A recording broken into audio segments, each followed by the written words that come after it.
बूंद जो मिल जाए, एक बूंद जो मिल जाए, दिल की गली मिल जाए। राधा रानी की जय, महारानी की जय, बोलो बरसाने वाली जय जय, बोलो बरसाने वाली जय जय, राधा रानी की जय, महारानी की जय, बोलो बरसाने वाली जय जय जय।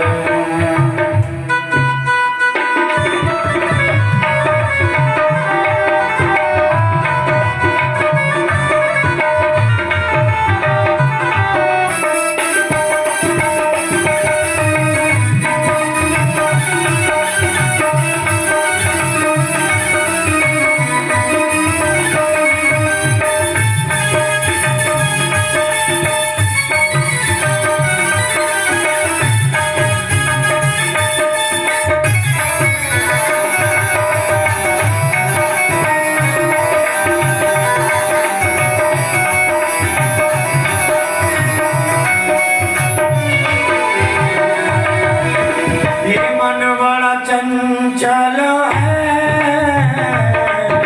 कैसे तेरा भजन करूं।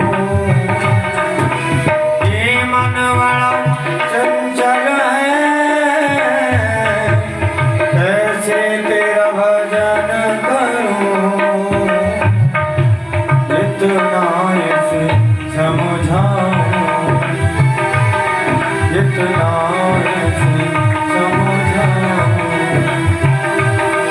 उतना ही बचलता है।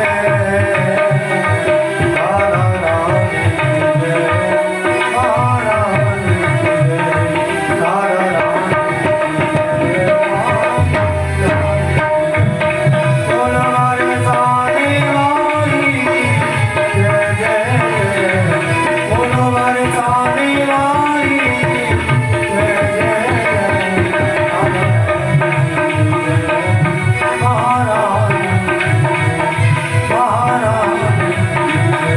बरसाने वाली की जय, मेरी सरकार की जय, ब्रजरानी की जय, रसभान दुलारी की जय, तीरथ जू की प्यारी की जय, बरसाने वाली की जय। राधा रानी सरकार की जय जय श्री राधे। सत्य सनातन धर्म की जय। आइए श्रीमद् भागवत कथा के सार संक्षेप पहले स्कंद में वर्णन है। यदा मृधे कौरव संजयाना वीरेश्वथो वीरगतिं गतेषु ब्रकोदरा वेद्य गदा विमर्श भग्नोरुदण्डे धृतराष्ट्रपुत्रे। गोविंद भगवान की जय। आप सभी लोग वृंदावन धाम में आकर के बैठे हैं। आपका पुण्य और माता पिता गुरु गोविंद की कृपा यहाँ तक आपको लेकर के आई। ब्रज की पावन धरा पर, ब्रज रज की पावन भूमि पर आपको बहुत बहुत स्वागत। थोड़ी देर भागवत जी की जो प्रक्रिया है, जो मूल कथाओं का सार संक्षेप है, ध्यान से सुनेंगे बिना विघ्न पैदा किए। पिछले आधा घंटे में आप लोगों ने बहुत विघ्न, ये गड़बड़ी है कि तुम नहीं समझना, तुम्हारे लिए ऐसे करता हूँ, उनके लिए ऐसे करता हूँ। आप लोगों ने बहुत विक्षेप किया था, आधा घंटे नहीं करिएगा। यदा मृधे कौरव संजयानाम, एक ऐसा व्यक्तित्व से शुरुआत करते हैं। सबको अपनी मौत के बारे में मालूम होता है कि मरना पड़ेगा, और बीमारी के बारे में भी पता होता है, फिर भी मानता नहीं है, फिर भी नहीं मानता। जब मैं 22 साल का था तब मेरे पास एक उमर साहब आए थे अपनी जन्मपत्री दिखाने के लिए, मेरे से बहुत मिलती थी। उनकी आयु का निर्णय किया था, उसी दिन मैंने अपनी का भी कर लिया था। जब मैं 22 साल 21 का था, 22 का नहीं, 90 से पहली बात है। उनके साथ भी वही हुआ, लगभग वैसे ही हुआ था उस समय। और जब मैं उस आयु में आया तो मेरे साथ भी लगभग वैसा ही हुआ था, पर वो पैसे वाले थे और मैं मंत्र जानता था। 2-4 नींबू और सही, जैसे तैसे करके बचा उन लोगों से जो मेरे खास थे। तो चिंता मत कर, मैं तेरे साथ। आइए, दुर्योधन ऐसा एक व्यक्तित्व था जिसे मालूम थी कि उसकी मौत कोई दुनिया में कर नहीं सकता, लेकिन मरता तो समय उसे मालूम थी कि एक ही क्षण में हंसेगा और उसी क्षण में रोएगा, तेरी मौत हो जाएगी। दुर्योधन बोला ऐसा कभी आएगा नहीं, अभी हंसू और अभी रो। प्यार से बोलो राधे राधे। राधे राधे। एक व्हाट्सएप ज्ञान दूं आपको। एक गांव में एक घर को सजाया गया था, गृह प्रवेश किया गया, गृह प्रवेश किया गया। गृह प्रवेश होने के बाद में रात को उसी घर में उनके में शॉर्ट सर्किट हो गई। जो नया, आप लोग अपनी बात ना करें तो कैसा रहे, नाम लेकर के बताऊं। बाहर मैंने हो गई, आग लग गई। घर के जो मालिक सेठ जी थे रोने लगे, हाय रे मेरा लुट गया, आज ही तो शुरू हुआ। यहाँ बरसाने के बगल में कोई महल बना था। डॉक्टर शुक्र पांडे गुरुजी बता रहे थे कि महल वर्षों में बनाया, कई वर्षों में। और उस आदमी ने घर में प्रवेश किया, दूसरी पैर जैसे ही रखा, मतलब एक पैर देहरी के बाहर, एक पैर देहरी के भीतर, ओम नमः शिवाय। बरसाने के बगल में कोई रहा होगा, किसी ने बनाया होगा, किसी राजा महाराजा ने। उस सेठ जी को मंत्री ने, नौकर ने, जो भी मुनीम था, उसने बोले रो मत। क्यों? बोले सब लुट गया, अब क्या करूं? बोले रो मत। क्यों नहीं रो? बोले ये पूरा का पूरा घर कल मैंने एग्रीमेंट कर दिया था, बेच दिया था, पैसा बोले पूरा आ गया, बैंक में जमा हो गया, पूरा आ गया।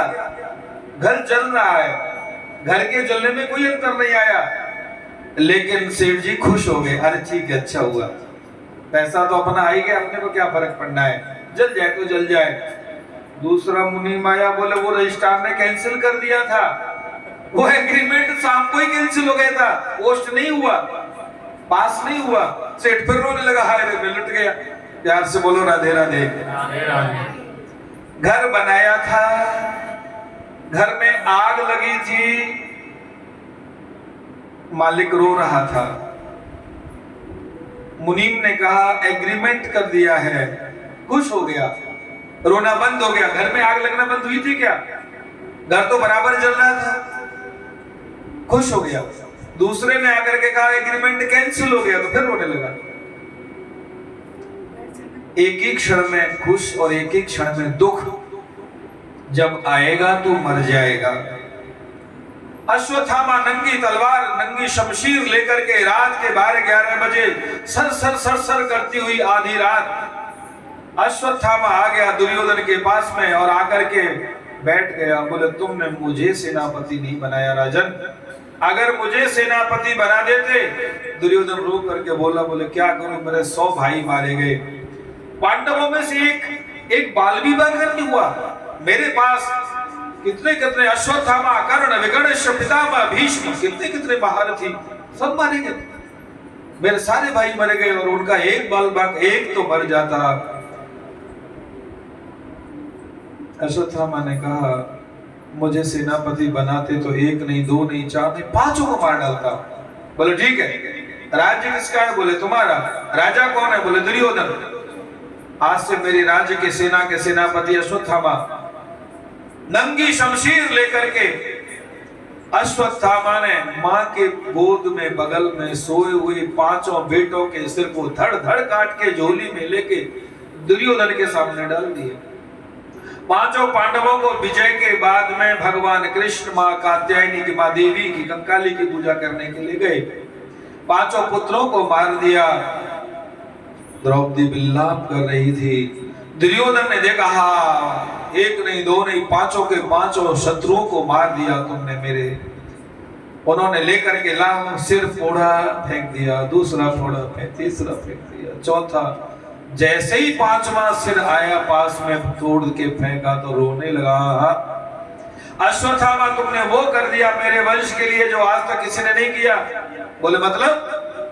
बोले मतलब साफ है कि तुमने 5 पांडव नहीं, पांचों पांडवों के पुत्रों को मार डाला जो मेरे वंश में दीपक जलाने वाले थे। मेरे बाद में मेरे घर में अब आज के बाद में मेरे वंश का कोई भी बालक दीपक जलाने के लिए अवशेष नहीं रहा। हा हा करते हुए विलाप करते हुए दुर्योधन अपने शरीर की प्राण गति को छोड़ गया।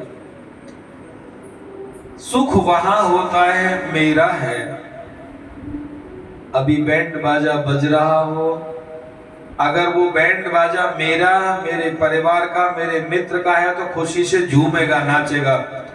पता लगा जिससे हमारी लड़ाई हुई थी उस पड़ोसी क्या बज रहा था, अरे बंद करवाओ उसको, जाके ईट फेंक दो। गाँव में फेंके नहीं, वो फेंक दे रात को, क्योंकि वो मेरा नहीं है। सुख और दुख मैं और मेरे का है। यदा मृधे कौरव सृज्यानाम, 7वें अध्याय का 13वां मंत्र बहु प्रचलित मंत्र है। अर्जुन को पता लगा कसम खाई गांडीव की सूर्यास्त के पहले मैं मार डालूंगा उसे जिसने मेरी कुंती के द्रौपदी के पुत्रों को मारा है। पकड़ लिया, अश्वत्थामा को बांध के ले आए। जैसे ही देखा कि गुरु का बेटा, जिस गुरु के बेटे के पैर धो धो करके हम लोग अपने आप को पवित्र मानते रहे, उसे खीर पूरी कचौड़ी खिलाते रहे, उसे बांध के खोलो जल्दी। द्रौपदी की भक्ति जाग गई और चिल्ला के बोली, मुंचता मुंचता मेष ब्राह्मणो नितराम गुरु। वहां खड़े हुए भीमसेन ने कहा, तुमने अगर छोड़ दिया तो मैं मार डालूंगा। क्यों? क्योंकि डॉक्टर अगर बदमाशी करे तो 1-2 मरीज को मार सकता है, सारे जीवन में 10-25 लोगों को मार सकता है, बीमारी का इंजेक्शन देके, दवाई गलत का इंजेक्शन देके। लेकिन गुरु मास्टर अगर बदमाशी करे, एक इगलास के गांव की घटना है। इगलास यहां से 40-30 किलोमीटर है। सब मास्टरनी ने बच्चों को सबको लिखवाया कि ताजमहल सादाबाद में है। प्यार से बोलो। सवेरे तो 7 बजे प्रार्थना में जितने अभिभावक थे सब खड़े हो गए जाके। क्यों जी? ताजमहल सादाबाद में है कि आगरा में है? बोले ये बताओ पहले तो कि फीस कौन कौन से की नहीं आई है। सबने हाथ खड़े कर दिए। बोले बिना फीस के तो ताजमहल सादाबाद में ही रहेगा, बिना फीस के थोड़ी जाता है ताजमहल आगरे में है। फीस जमा करो, शाम को ही पहुंच जाएगा। ये सब जो दुर्घटना है क्लास की, किसी गांव के स्कूल की। एक मास्टर, एक गुरु, एक डॉक्टर चाहे तो 2-4 लोगों को मार सकता है, बिगाड़ सकता है। लेकिन एक गुरु चाहे सैकड़ों के सैकड़ों, हजारों के हजारों। हरियाणा में एक गुरु ने माताओं को कह दिया, घर में तिल का तेल जलाओ और पीपल की लकड़ी पर हवन करो। संतानवान पीपल की लकड़ी पर हवन करने से संतान का नाश होता है। घर में तिल का तेल का दीपक जला। वो जेल में है, वो भी जेल में। कैनाल कंपनी में था, पहले नहर में था, बाद में भगवान हो गया। वहां के कई लोग उसे भगवान मानते हैं। जब जेल गए थे तो मैं उन दिनों वहीं था, उसी शहर में, वहीं बगल में। तो उन्होंने हजारों लोगों को बर्बाद और दिशा विहीन कर दिया। अगर ये जिंदा रहा तो पता नहीं कितने लोगों को दिशा विहीन करेगा, कितने क्षत्रियों का नुकसान करेगा। मार डालता हूं। अर्जुन कहता है मार दूंगा, भीम कहते हैं तुमने नहीं मारा तो मैं देख लूंगा, और द्रौपदी कहती है तुमने अगर हाथ भी लगा दिया तो मैं मर जाऊंगी। भगवान कृष्ण को अर्जुन ने पूछा क्या करूं? बोले तुमने तो मेरी गीता जी जिस गुरु का सम्मान करते हैं, पैर धो के पीते हैं, उसका धन छीन लो, धक्का दे के निकाल दो, मरने से ज्यादा है। अर्जुन ने वैसा ही किया, मणि छीन ली, धक्का दे के निकाल दिया। 6 बाण छोड़े, 5 पांडवों को मारने के लिए, 6वां अग्निबाण उत्तरा के गर्भ को नष्ट करने के लिए। उत्तरा के गर्भ में बालक परीक्षित पल रहा था, भगवान ने आकर के रक्षा की। दशांगुलम, 10 अंगुल छोटा गर्भ, भगवान ने अंगूठे के समान उसमें स्वरूप बना करके गर्भ के चारों तरफ रक्षा की। चारों तरफ को संस्कृत में परितः कहते हैं। अग्रतः माने आगे, पृष्ठतः माने पीछे, परितः माने चारों तरफ। चारों तरफ से घूम के रक्षा की, इसलिए उस बालक का नाम जन्म लेने के बाद में परितः ईक्षया दिदृक्षया यशसः परीक्षितः, बालक का नाम क्या पड़ा है? परीक्षित। जन्म लेने के बाद भी दर्शन नहीं होता है अच्छे आदमियों का। अच्छे लोगों से मुलाकात बड़ी मुश्किल से होती, भाग्य से होती है। अच्छे माता पिता गुरु गोविंद बड़े भाग्य से मिलते हैं। ऐसी बात नहीं कि अच्छे लोग नहीं दुनिया में, लेकिन उनसे सत्संग संपर्क नहीं हो पाता है, ये भाग्य। और वो छुपते हैं, छपाते नहीं, छुपते हैं। प्यार से बोलो। ये भीख मांगने का प्रोजेक्ट अभी शुरू हुआ है, 1999 के पहले नहीं था। 1999 के पहले तो परम पूज्य डोंगरे जी महाराज जैसे कथावाचक थे, जो भी आया इकट्ठा करा दिया। ये सब किसका है? बोले मेरा, मैंने आपका। मैं ले जाऊं? बोले ले जाओ। अपनी गांठ में से किसी ने दिया होगा, 1 रुपया निकाला, उसमें डाल दिया और बोले इसका अन्न क्षेत्र बना दो, यहीं के लोगों को खिलाओ। हम लोग में बहुत पहले सोना नदी के किनारे मंदसौर में कथा करने गया था, 87-88 में बच्चा था, पहली कथा थी। वहां भी अन्न क्षेत्र चलता उनका। गंगा सागर ट्रस्ट खुर्जा में एक माता ने कहा अपने गंगा सागर बेटे से, बेटा मारवाड़ी से, बोले हमने 1 लाख रुपए नहीं देखे हैं। 46 की बात है, चांदी के सिक्के होते रहे होंगे। बोले ये नहीं 1 लाख रुपए। ऐसे उन्होंने घुमाया। अंधी माता थी, बूढ़ी। कितने बेटा है? बोले 1 लाख। मुनीम को बुलाया, बोले कितने गिने थे? गड़बड़ी तो नहीं? बोले पूरे 1 लाख है। उनके पास चवन्नी थी, नहीं 1 रुपया था, उन्होंने उठा के 1 रुपया मिलाया। बोले मेरी इच्छा है ये दान कर दो किसी पंडित जी को। दान पर सबसे पहला अधिकार आचार्य का, पुरोहित का और गुरु का होता है। वो ना ले तो बहन भांजे बहनोई का होता है, वो ना ले तो फिर मित्र आदि परिजनों में, वो भी ना ले तो फिर गरीब और जरूरतमंदों का होता है। उन्होंने कहा अपने कुल पुरोहित को बुला लो। कुल पुरोहित को बुला लिया।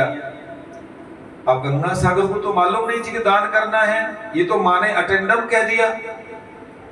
कुल पुरोहित का नाम मैं आपको एक बार बता चुका हूं, मैं भी उनसे पढ़ा था और मेरे पिताजी भी उनसे पढ़े थे, पूज्य हरिदत्त शास्त्री जी महाराज। उन्होंने कहा पंडित जी ये मेरी माँ आपको दान करना, ठीक है, गुरुकुल में काम आ जाएगी। संकल्प करते समय हंस के बोला, बोले देखो आपको यजमान तो बहुत मिले होंगे, ये सत्य दुर्घटना बता रहा हूं मैं आपको। चिरंजीव लाल गुरुजी अभी हैं, क्षेमपाल गुरुजी का भी मैंने नाम लिया आपके सामने।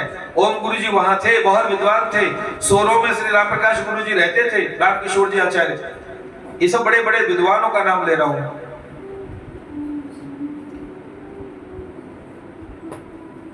आपको इतना धन किसी ने दान नहीं दिया होगा? बोले हाँ बाबू, मारवाड़ियों में बाबू कहते हैं, आप तो जानते हैं। हमें किसी ने इतना धन नहीं दिया, हमने अपने जीवन में इतना धन पहली बार देखा है। आपने हमें कृत्य कर दिया, कृतार्थ कर दिया, हमारी 7 पीढ़ी आपकी ऋणी रहेंगी। आपने हमें इस धन को देने के लायक समझा, इतना दान देने के सक्षम हमें समझा। क्योंकि व्यक्ति कोई भी दान करता है तो गाय भी देता है तो सोचता है ये गाय को बेचेगा तो नहीं। अगर व्यक्ति कन्या का दान करता है तो सोचता है ये तलाक तो नहीं दे देगा, दुखी तो नहीं करेगा। कोई भूमि दान, ये 1 एकड़ भूमि हमारे सेठ श्री रामकृष्ण अग्रवाल जी बसेरा होटल वाले, उनकी ऐसी बहुत कॉलोनियां हैं, बहुत होटल है, बहुत धर्मशाला है, बहुत दान पुण्य करते हैं। 1 एकड़ भूमि दान दी है उन्होंने, ये भूमि विद्यालय चलाने के लिए हमारी संस्था को। हम लोगों को, मतलब गुरु जी को। उन्होंने कहा, सेठ जी आपने मुझे बहुत लायक समझा, मैं आपके वंश को बहुत आशीर्वाद देता हूं। वो 1 लाख रुपए, रानी सती का मंदिर बना हुआ, वो हम लोग पढ़े थे, वहां बड़ा भारी कुंड है, परिक्रमा करी। मद्दा जमाना था, उनके पास चवन्नी के जन अधेली थी, इतना तो ध्यान नहीं सुना था गुरु जी से। अधेली निकाल करके कहा, सेठ जी मेरी तरफ से इसमें मिला दो। बोले मतलब यह कि गरीबों में दान कर। मुझे मेरे जीवन में आपके जैसा दानदाता नहीं मिला, लेकिन आपको भी मेरे जैसा त्यागी नहीं मिला होगा। वो 1 लाख 1 रुपए और अधेली या चवन्नी जो भी थी, उस मंदिर में, विद्यालय में, प्रांगण में लगा दी गई। और वहां आज भी संस्कृत गंगा सागर राधा कृष्ण संस्कृत महाविद्यालय, जिसमें ये बालकृष्ण भी पढ़े थे, रामदेव बाबा वाले बालकृष्ण, वो उस चक्कर में बड़ा मुश्किल हुआ था। वो विद्यालय, ऐसे ऋषि, ऐसे दानदाता, ऐसे देने वाले, ऐसे त्यागी लोग हुआ करते थे। ये भिखारी तो अभी पैदा हुए 20-25 साल से, लाओ हमें गौशाला के लिए दो, धर्मशाला लाओ, पैसा, भूखे मरे, पैसा दो, नहीं हम मर जाएंगे। अरे तुम मर जाओगे तो बोले नहीं, गाय भी भूखी रह जाएगी, पैसा दो। ये भिखारी अभी पैदा हुए 20-25 साल पहले, 98 से पहले नहीं थे। पूज्य डोंगरे जी महाराज जैसे, पूज्य रमेश भाई जी महाराज 120 संस्कृत विद्यालय चलाते हैं भारतवर्ष में। कहीं देखिए आपने पट्टी चलती हुई कि हमको भीख दो, दान दो, 1 रुपया कोई चंदा चिट्ठा नहीं मांगते। वो कथाएं करते हैं, तपस्या करते हैं, संस्कृत को चलाते हैं। ये बात अश्वत्थामा जी के धन से शुरू हुई थी। अश्वत्थामा जी ने उनको बाण छोड़े, माता उत्तरा ने प्रार्थना की, भगवान ने रक्षा की, भगवान गर्भ में ही उन्हें दर्शन दिए, बालक का प्रादुर्भाव हुआ। बालक का नाम परीक्षित रखा गया। भगवान श्री कृष्ण पितामह भीष्म को दर्शन देने और उनको प्रणाम करने के लिए सरसैया के पास में आए। 52वें दिन वो सरसैया पे पड़े, स्तुति करते रहे। 58वें दिन उन्होंने शरीर त्यागा। भगवान ने 52 से 58 के बीच में 56वें दिन उनको दर्शन दिया। और उत्तरायण हुआ था चौथे दिन, 14 जनवरी को। 14 जनवरी को उत्तरायण होते हैं, 14 जुलाई को दक्षिणायन होते हैं। 20, 21, 22, 20 जून, 21 जून, 21, 22, 23, 21 जून को सबसे बड़ा दिन होता है। 22 सितंबर को 12-12 घंटे का होता है। 22 मार्च को 12-12 घंटे का होता है। 23 दिसंबर को सबसे छोटा दिन होता है, 10 घंटे का।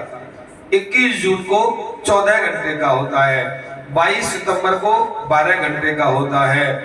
उन्होंने ये सब विभाग किया और भगवान श्री कृष्ण ने भीष्म को दर्शन दे करके वहां से आगे चले।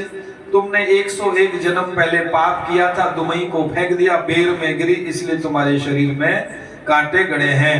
अपनी जवानी में आकर के और अपनी पावर में आकर के किसी का नुकसान मत करो, नहीं तो भोगना पड़ेगा। अवश्यमेव भोक्तव्यम कृतम कर्म शुभाशुभ।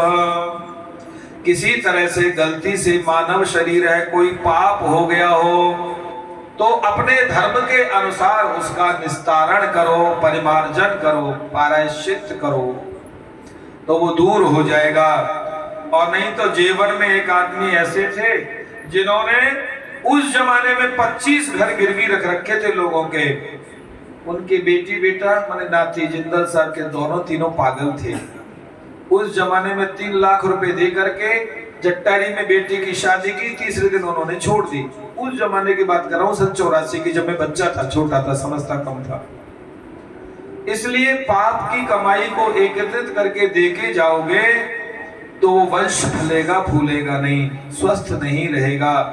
किसी भी जानवर तक ने घोंसला और धन कमा करके औलाद को नहीं दिया।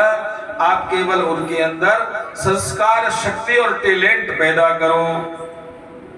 पितामह भीष्म अपने इस दुनिया को छोड़ करके इति मति रूपकल्पिता वितृष्णा, मेरी जो तृष्णा है, मेरी जो ईर्ष्या है, मेरी जो मन की जिज्ञासा है, मेरा जो मन है, भगवान बोले कहना क्या चाहते, बोले वो तुम में लग जाए, तुम्हारे चरणों में लग जाए।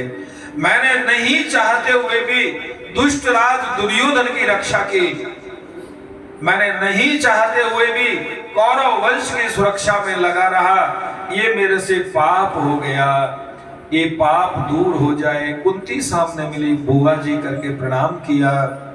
क्या चाहती हो? बोले कुछ नहीं चाहती हूँ। लोग कहते हैं मुझे दुख दे दो, ऐसा नहीं था।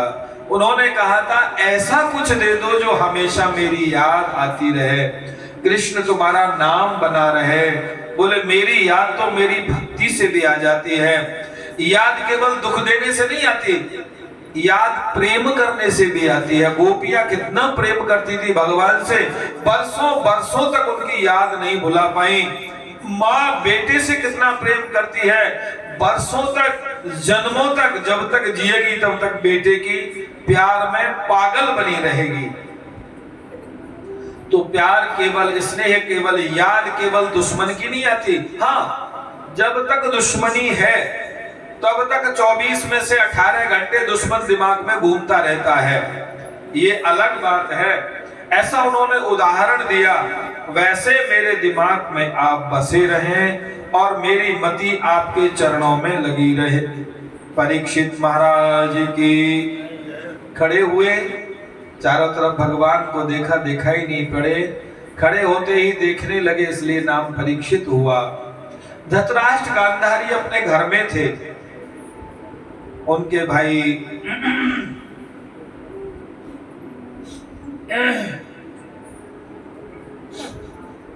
भगवान की प्रेरणा से उनके पास में आएगा, भैया जी कैसा चल रहा है? धृतराष्ट्र बोले विदुर, मेरे भतीजे बड़ी सेवा करते हैं, गर्म पानी सुबह ही देते हैं, हलवा पूड़ी भी खिलाते हैं, चरण भी दबाते हैं, सिर पैर की मालिश भी करते हैं, ठंडे गर्म का ख्याल भी करते हैं। विदुर ने कहा लाज नहीं आती तुमको? अरे इससे बढ़िया तो कुत्ते का जीवन है। जिस भाई के बेटाओं को तुमने खीर में जहर दिला करके मार देना चाहा, जिस भाई के बेटाओं को तुमने लाक्षागृह भवन बना के उसमें आग लगा दी, उसमें बंद करके जल में डुबो देना चाहा, जिस भाई के बेटा की बहू को, माने पुत्र वधू को भरी सभा के बीच में नंगा कर देना चाहा, उस भाई के बेटे के टुकड़ों पर पल करके बोलते हो बड़ा आनंद आ रहा है, मेरा जीवन बड़ा बढ़िया कट रहा है, तो वे लाज आनी चाहिए। भगवान कृष्ण के निर्देशानुसार ऐसा कहने पर धृतराष्ट्र को मन में बड़ी ग्लानि हुई, बहुत मन में कष्ट हुआ और सवेरे 4 बजे से पहले ही घर जंगल छोड़ करके हिवारे में चले गए, माने बर्फ की तरफ चले गए। ये बात किसी और ने नहीं कही, उनके भाई ने कही जो धर्मराज का रूप धारण करके विदुर जी आए थे। इसलिए इतना बुरा करना चाहिए कि सामने वाला सह जाए, सहन कर जाए। इतना बुरा मत करो कि सामने वाला सहम जाए। अगर सामने वाला सहम जाएगा तो तुम्हारे शरीर का सर्वनाश हो जाएगा, इसमें कोई संशय नहीं है। जिस शरीर के बलबूते, जिस 2-4 चुक्कड़ों के बलबूते तुम लोग दूसरे को सताने का और बेइज्जत करने का, लज्जित करने का और यहां तक कि भरी सभा में नंगी करने का महिला को प्रयास तुमने किया, अगर उसका प्रभाव नहीं होता, भगवान से लगाव नहीं होता, तो उसके पास वस्त्र रहता ही नहीं। कभी कहता है सारी बिच नारी है कि नारी बिच सारी है, सारी ही की नारी है कि नारी ही की सारी है, पता ही नहीं। कितना वस्त्र रूप नंदलाल भजमन श्री राधे, द्रुपद सुधा दुष्टों ने घेरी, आए नाथ करीना देरी, वस्त्र रूप नंदलाल भजमन श्री राधे। एक मिनट सुना दो। भगवान ने उनकी रक्षा की। जो भगवान के करीब रहते हैं पल पल उनकी रक्षा करते हैं। भगवान के करीब द्रुपद सुता द्रौपदी धृष्टद्युम्न भी उन्हीं के पुत्र जो इनके द्रोण के मृत्यु का कारण बने। भगवान भक्त वत्सल हैं। द्रौपदी को प्रणाम किया, आशीर्वाद दिया, मां कुंती को नमन बंदन किया और युधिष्ठिर को अपशकुन होने लगे। द्वारका में कन्हैया को विदा करने के लिए गए तो द्वारका से पहले अनर्थ देश है। प्यार से बोलो राधे राधे। श्री राधे गोपाल भज मन श्री राधे। श्री राधे गोपाल भज मन श्री राधे। श्री राधे गोपाल भज मन श्री राधे। श्री राधे गोपाल भज मन श्री राधे। श्री राधे श्री राधे श्री राधे श्री राधे श्री राधे श्री राधे श्री राधे श्री राधे गोपाल भज मन श्री राधे। श्री राधे गोपाल भज मन श्री राधे। जाके लगे सो जाने वृथा पर पीर में कोई उपचार करे ना। जाके लगे सो जाने वृथा पर पीर में कोई उपचार करे ना। सागर जो जो जाते चित्त में कोटि पार की सुंदर ना। देखो सीता तुरी आँख बने पर पीर के मारे धीर धरना। कैसे परे कल तेरी भटू जब आँख सो आँख धरे सेना। श्री राधे गोपाल भज मन श्री राधे। श्री राधे भज मन श्री राधे। श्री राधे श्री राधे श्री राधे श्री राधे श्री राधे श्री राधे श्री राधे श्री राधे गोपाल भज मन श्री राधे। श्री राधे गोपाल भज मन श्री राधे। गले खींचो गले। श्री राधे श्री राधे श्री राधे श्री राधे श्री राधे गोपाल भज मन श्री राधे। श्री राधे गोपाल भज मन श्री राधे। एक दिन ऐसा होगी भोजन अनेक बने। एक दिन ऐसा होगी साग कहो कैसा है। एक दिन ऐसा होगी भोजन अनेक बने।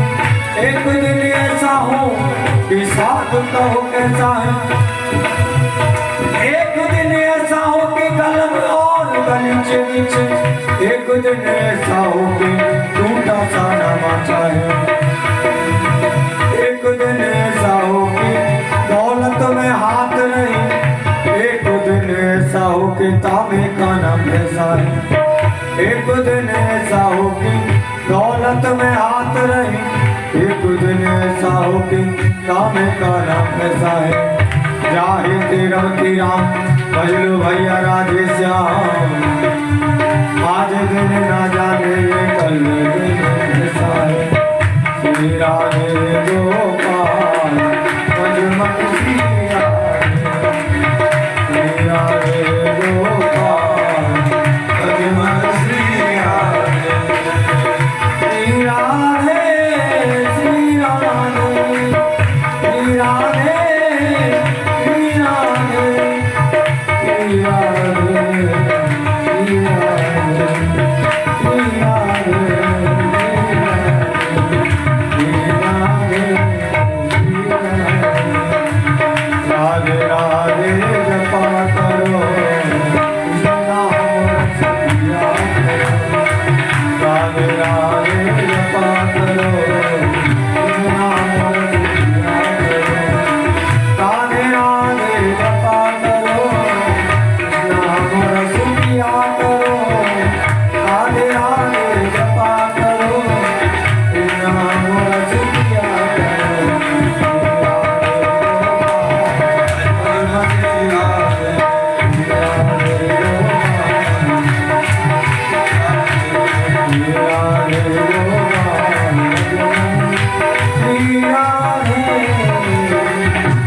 गोविंद भगवान की जय। द्वारिका से पहले आनर्त देश पड़ता है।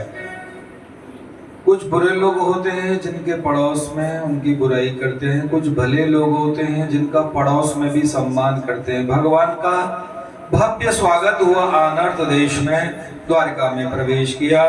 लौट करके आए तो भगवान ने अपनी माया समेट ली। अर्जुन से जो गोपियां थी वो भी भील बन करके छीन ली। अर्जुन लौट करके आए श्री युधिष्ठिर के पास में, कैसे तुम्हारा चेहरा उतरा हुआ है? बोले भगवान नहीं, चले गए अपने धाम को। और बोले गोपियों को भीलों ने छिला। अरे बोले भील नहीं थे, वो भगवान ही थे। तो फिर बोले भगवान नहीं तो हम क्या करेंगे? तो राजा परीक्षित को बना दिया। यदुकुल का संहार हुआ। यदुकुल का संहार छोटी सी बात पे हुआ। सत्यभामा सांब को उन्होंने कपड़ा बांधा, ऋषियों के पास दुर्वासा आदि के सामने ला, क्या बच्चा होगा? बोले इसको तुम्हारा वंश नाश करने वाला मूसल होगा। घिस घिस के नदी में फेंक दिया। गांव में नदी में पोखर में पटेर होती है, पटेर, उसे एरिका कहते हैं, उस पे चिपट गया। यदुकुल वाले ले लेके उसको मारने लगे, दड़ दड़ कटने लगे, आपस में संहार हो गया। यदुकुल का भी नाश, भगवान का भी गमन, गोपियों का भी छिन जाना। इधर युधिष्ठिर आदि भी पर्वतारोहण माने बर्फ के पहाड़ में धीरे धीरे जाने लगे। पहले द्रौपदी का, बाद में नकुल, सहदेव, भीमसेन, सब धीरे धीरे उस बारे में जाए। बहुत लंबी कथाएं, मुझे पूरी कथाएं याद हैं, थोड़ा थोड़ा नाम लेने से सुनने से भी होगा। भीमसेन ने कहा, बोले मैं क्यों हे बारे में गल रहा हूँ बर्फ में? बोले तुम खाते बहुत थे, जो ज्यादा खाते हैं वो भी भगवान का भजन नहीं कर सकते, इसलिए हिसाब से लिमिट में खाना चाहिए। अनाप शराब नहीं करना, नहीं खाना। नकुल सहदेव बोले तुम्हें सुंदरता का और अपनी विद्वता का बहुत अभिमान था। अर्जुन बोले तुम्हें गांडीव पर बड़ा विश्वास था। भगवान से ज्यादा विश्वास गांडीव पर था।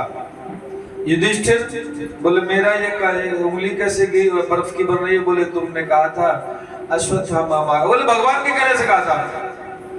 भगवान प्रकट हो गए। बोले मैंने कब कहा था कि अश्वत्थामा हाथी मारा जाए? तुमने कहा था अश्वत्थामा मारा गया। युधिष्ठिर बोले मैंने इतना ही तो जोड़ा था कि हाथी नरोवा कुंजरोवा। युद्ध हो रहा था, द्रोण की शर्त थी कि कोई अप्रिय घटना होगी तो बाण छोड़ दूंगा, धनुष फेंक दूंगा। धृष्टद्युम्न ने हाथी को मार दिया। हाथी मारते उसका नाम अश्वत्थामा था। अर्जुन चिल्लाने लगे और लोग भी चिल्लाने लगे, अश्वत्थामा मारा गया। द्रोण ने कहा अगर युधिष्ठिर बोलेगा कि अश्वत्थामा मारा गया तो मैं मान लूंगा, क्योंकि वो सत्य बोलता है, बाकी तुम सब झूठे हो। कृष्ण बोले कहो ना कहो ना। बोले कहा मारा गया? हाथी मारा गया। अरे बोले अश्वत्थामा मरा है कि नहीं मरा है? बोले हाँ, गौ अश्वत्थामा मारा गया। युधिष्ठिर बोला कहीं ऐसा न हो कि झूठ हो जाए, अपराध हो जाए। युधिष्ठिर ने कहा अश्वत्थामा हतः, गुरुजी अश्वत्थामा मारा गया।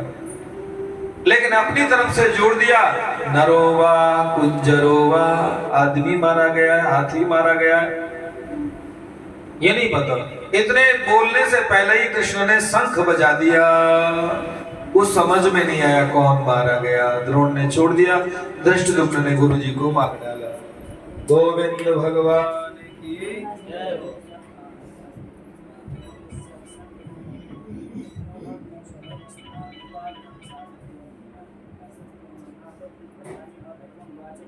इधर मुंह फाड़ के देख रहे हैं केलाओं की तरफ और खुद केला कट के जा रहे हैं। आता है ना व्हाट्सएप पे फोटो कभी कभी, मैंने अभी देखा 10-5 दिन पहले।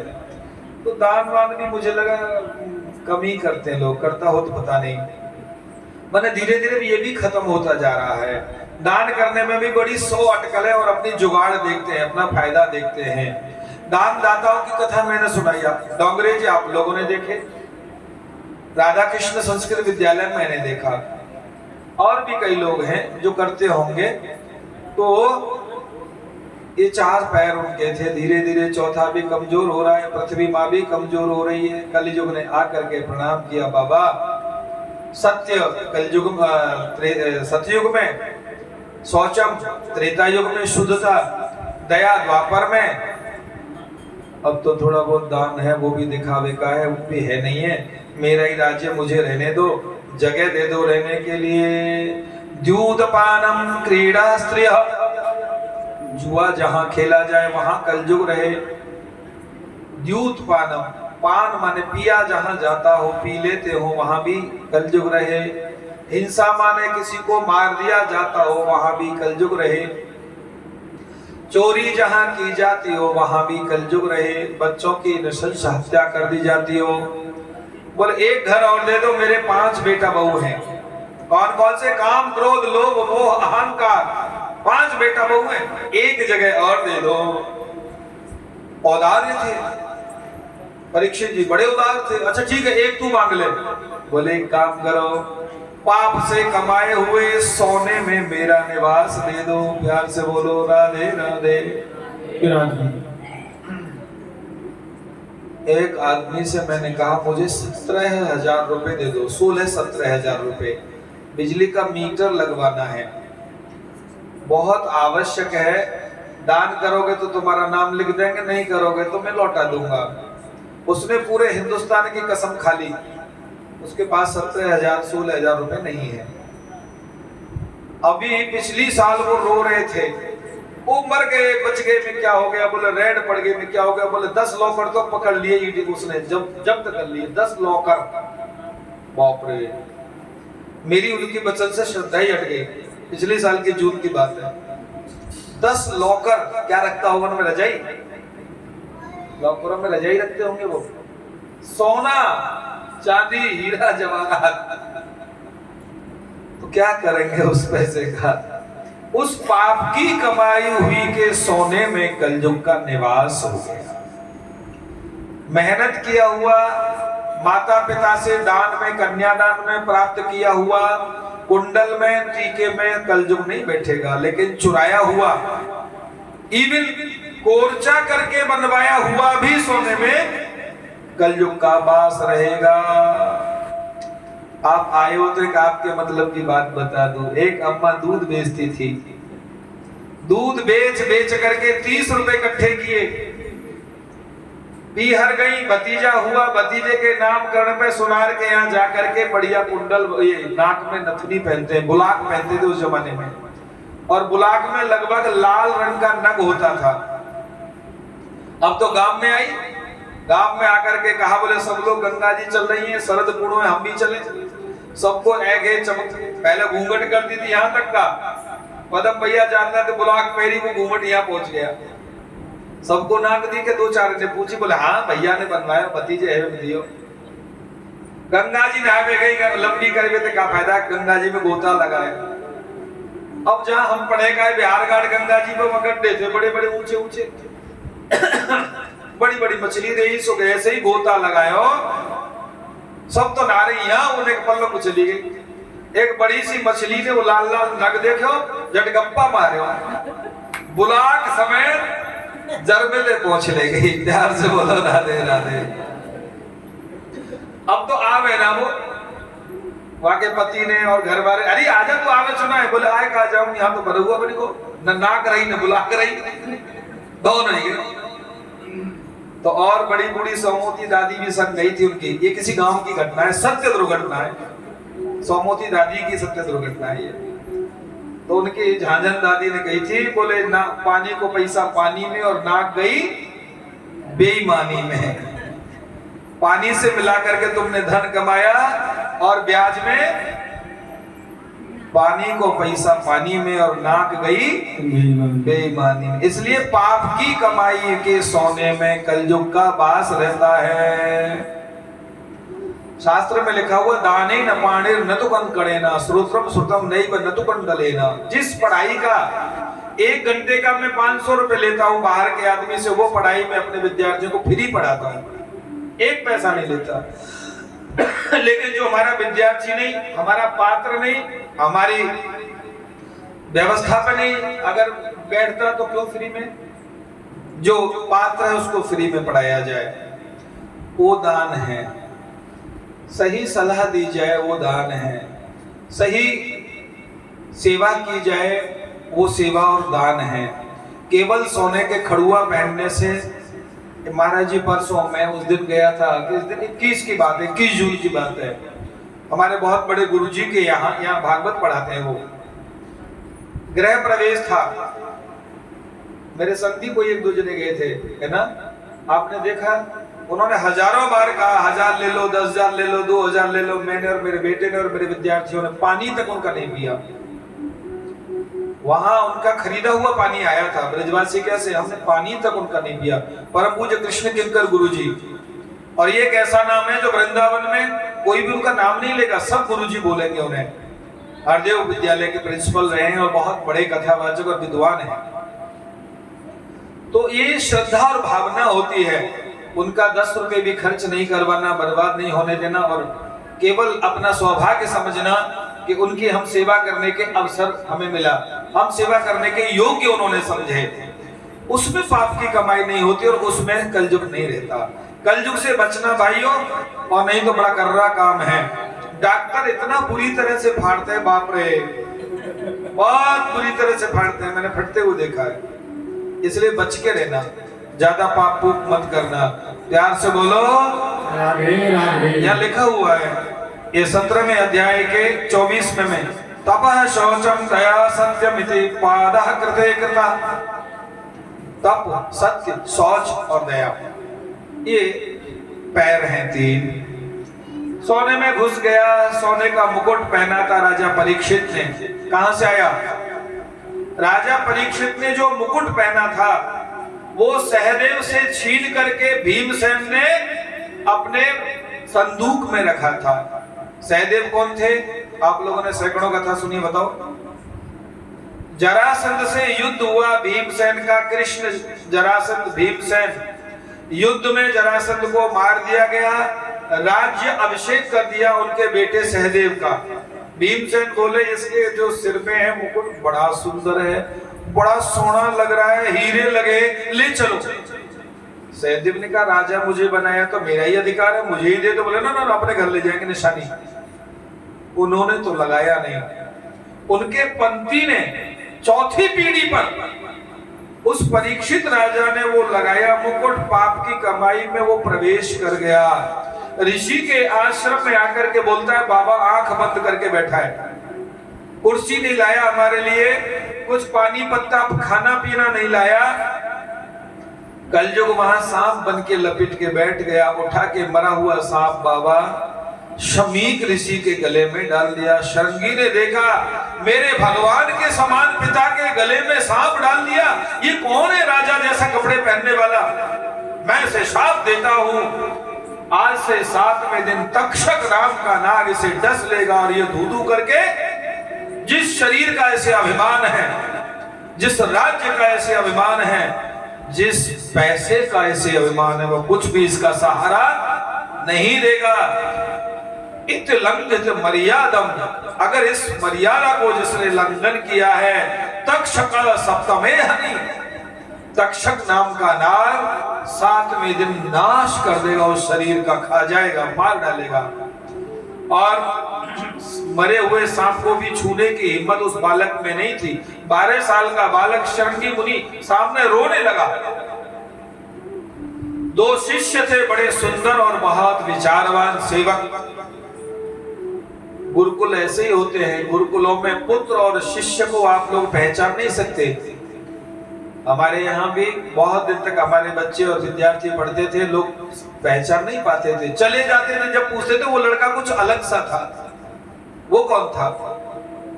तब पता लगती थी कि वो पुत्र है या शिष्य है। गौर वर्ण नाम के 2 पुत्र शिष्य गुरुजी को जगाने में, मैंने रो रो करके उन्हें जगाया तो कहा ये फेंक दिया तो गायब हो गया। क्या हुआ? बोले मैंने शाप दे दिया, राजा आया था। अरे धर्मात्मा परीक्षित, राजा को तुमने मरने का शाप दिया, अच्छा नहीं किया। लेकिन अब बताना जरूरी है, ब्राह्मण की वचन, बंदूक की गोली, धनुष का बाण, राजा का आदेश वापस नहीं होता। तक्षक तो आएगा, मृत्यु तो होगी, लेकिन 7 दिनों में उसका उद्धार हो जाए। परीक्षित को इस बात का कष्ट नहीं हुआ, बल्कि सहस स्वीकार किया। तन नम्र है चोट झिली न झिली, कलिकाल कुठार लिए फिरता। एक सेकंड भर भी पता नहीं है कि मृत्यु कब होगी। मैंने कल बताया था उदाहरण में, एक आदमी बहुत बड़ा बैनामा कर रहा था, अंगूठा मशीन के पास पहुंचा, मशीन पर रख नहीं पाया था, तब तक हार्ट अटैक हो गया। अभी की बात है, मार्च की। वो ऐसे छुआया था, छू नहीं पाया, गिर गया। वो आज तक बेचारे लड़ रहे हैं बस में। कलिकाल कुठार लिए फिरता, तन नम्र है चोट। मैं बड़ा भाग्यशाली हूं। शमीक ऋषि के पुत्र श्रृंगी के शाप के अनुसार मुझे ये पता लग गया कि मैं आज से 7 दिन और जीऊंगा। कम से कम मेरी आयु 7 दिन और है। मैं सौभाग्यशाली हूं। गंगा किनारे आ गए सब कुछ। इनके 4 बेटे थे। 4 बेटों को राज्य देकर के गंगा किनारे आ गए। गंगा जी के बीच में ये कथा मैंने परम पूज्य माधवाचार्य जी से सुनी थी, जो दिल्ली वाले कमला नगर वाले थे, शास्त्रार्थ महारथी जिनको कहा जाता था। परम पूज्य धर्म सम्राट करपात्री जी महाराज के जमाने की बात है। ये कथा मैंने 80-82 में वहां सुनी थी, जो मैं सुना रहा हूं आपको। यहाँ लिखा हुआ है, कम से कम लोग सुनाते हैं। गंगा के किनारे पर आकर के कांच का बड़ा भारी मोटा स्तंभ बनाएगा, खंबा, गोल खंबा, कांच का खंबा। उस कांच के खंबे पर एक विशाल कांच का महल बनाया गया। आज के वास्तु से 5000 साल पहले का वास्तु इंजीनियरिंग बहुत जबरदस्त थी। पहले आदमी यहां से वहां उड़ के चले जाते थे, विमान में बैठ के चले जाते थे।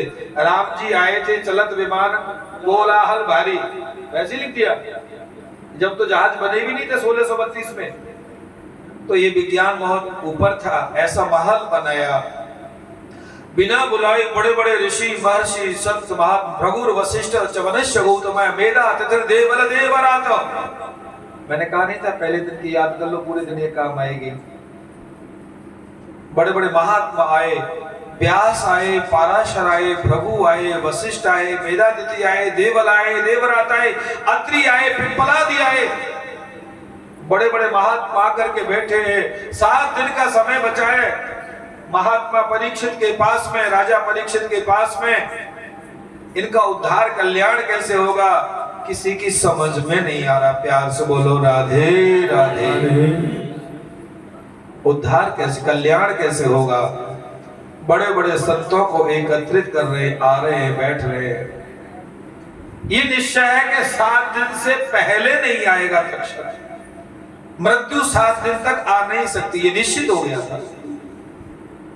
7वें दिन ही इनकी मृत्यु आएगी। तो 6 दिन हमारे पास है। उस 6 दिन में हमें उद्धार करना है। 7वें दिन तो हो ही जाएगा।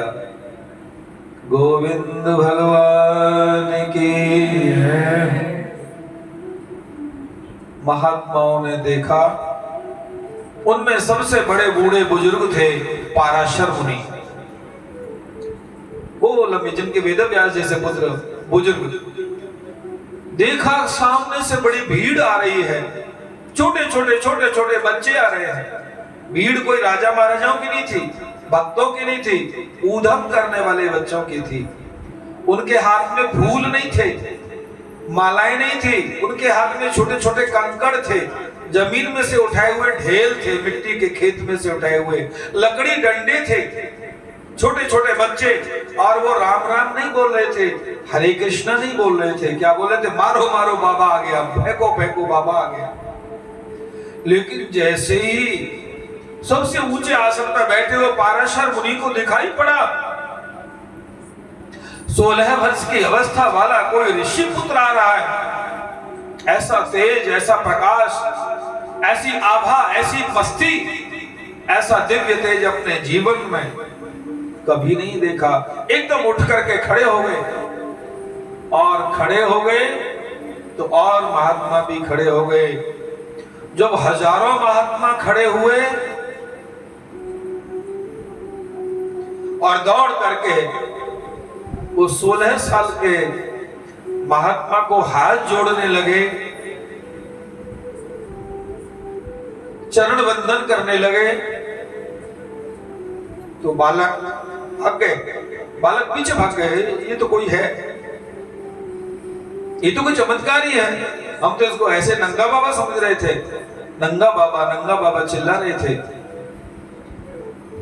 आगे गए तो देख करके राजा परीक्षित भी खड़े हो गए और चरणों में दंडवत किया।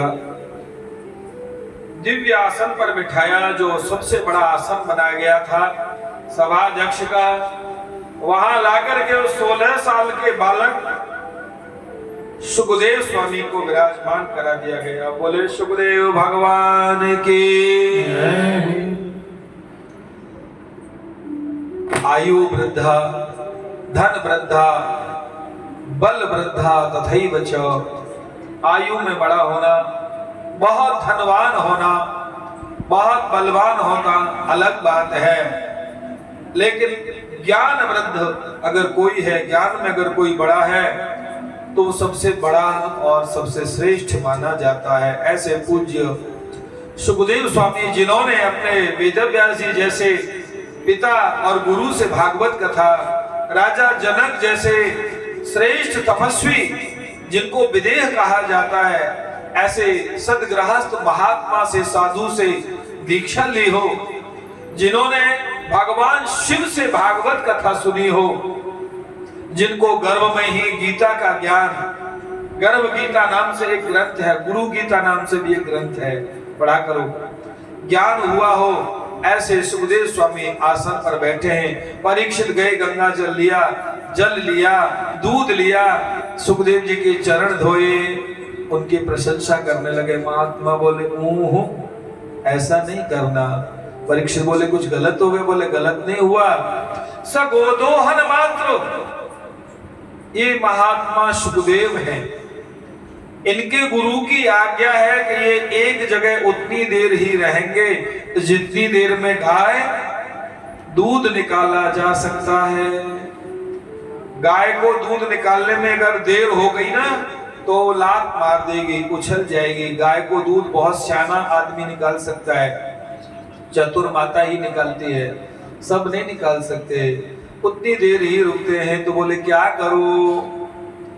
महात्माओं ने कहा राजा परीक्षित वो करो जिसके लिए हम सभी यहाँ इकट्ठे हुए हैं, हजारों लोग इकट्ठे हैं। महात्मा परीक्षित हाथ जोड़ करके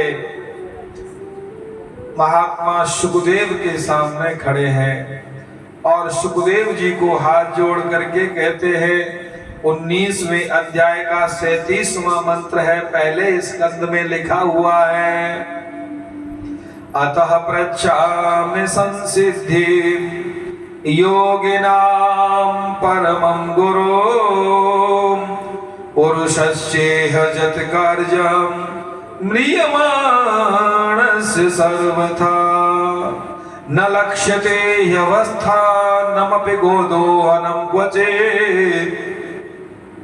जो महात्मा एक स्थान पर गाय को दुहने के समय से ज्यादा नहीं रुकते, उन महात्मा के सामने हाथ जोड़ करके कहा, हे स्वामी मैं पूछना चाहता हूँ, योगियों के योगी, गुरुओं के गुरु, परम गुरु श्री सुखदेव स्वामी मुझे बता दीजिए। आत्मा बोले पूछ लो।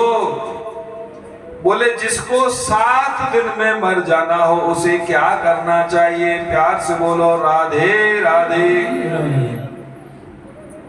सुखदेव जी बोले 7 दिन में? बोले हाँ। अरे भाई रवि सोम मंगल बुध गुरु शुक्र शनि 7 ही दिन होते, इनमें जन्म होता है, इनमें मर जाता है, 8वां तो होता ही नहीं।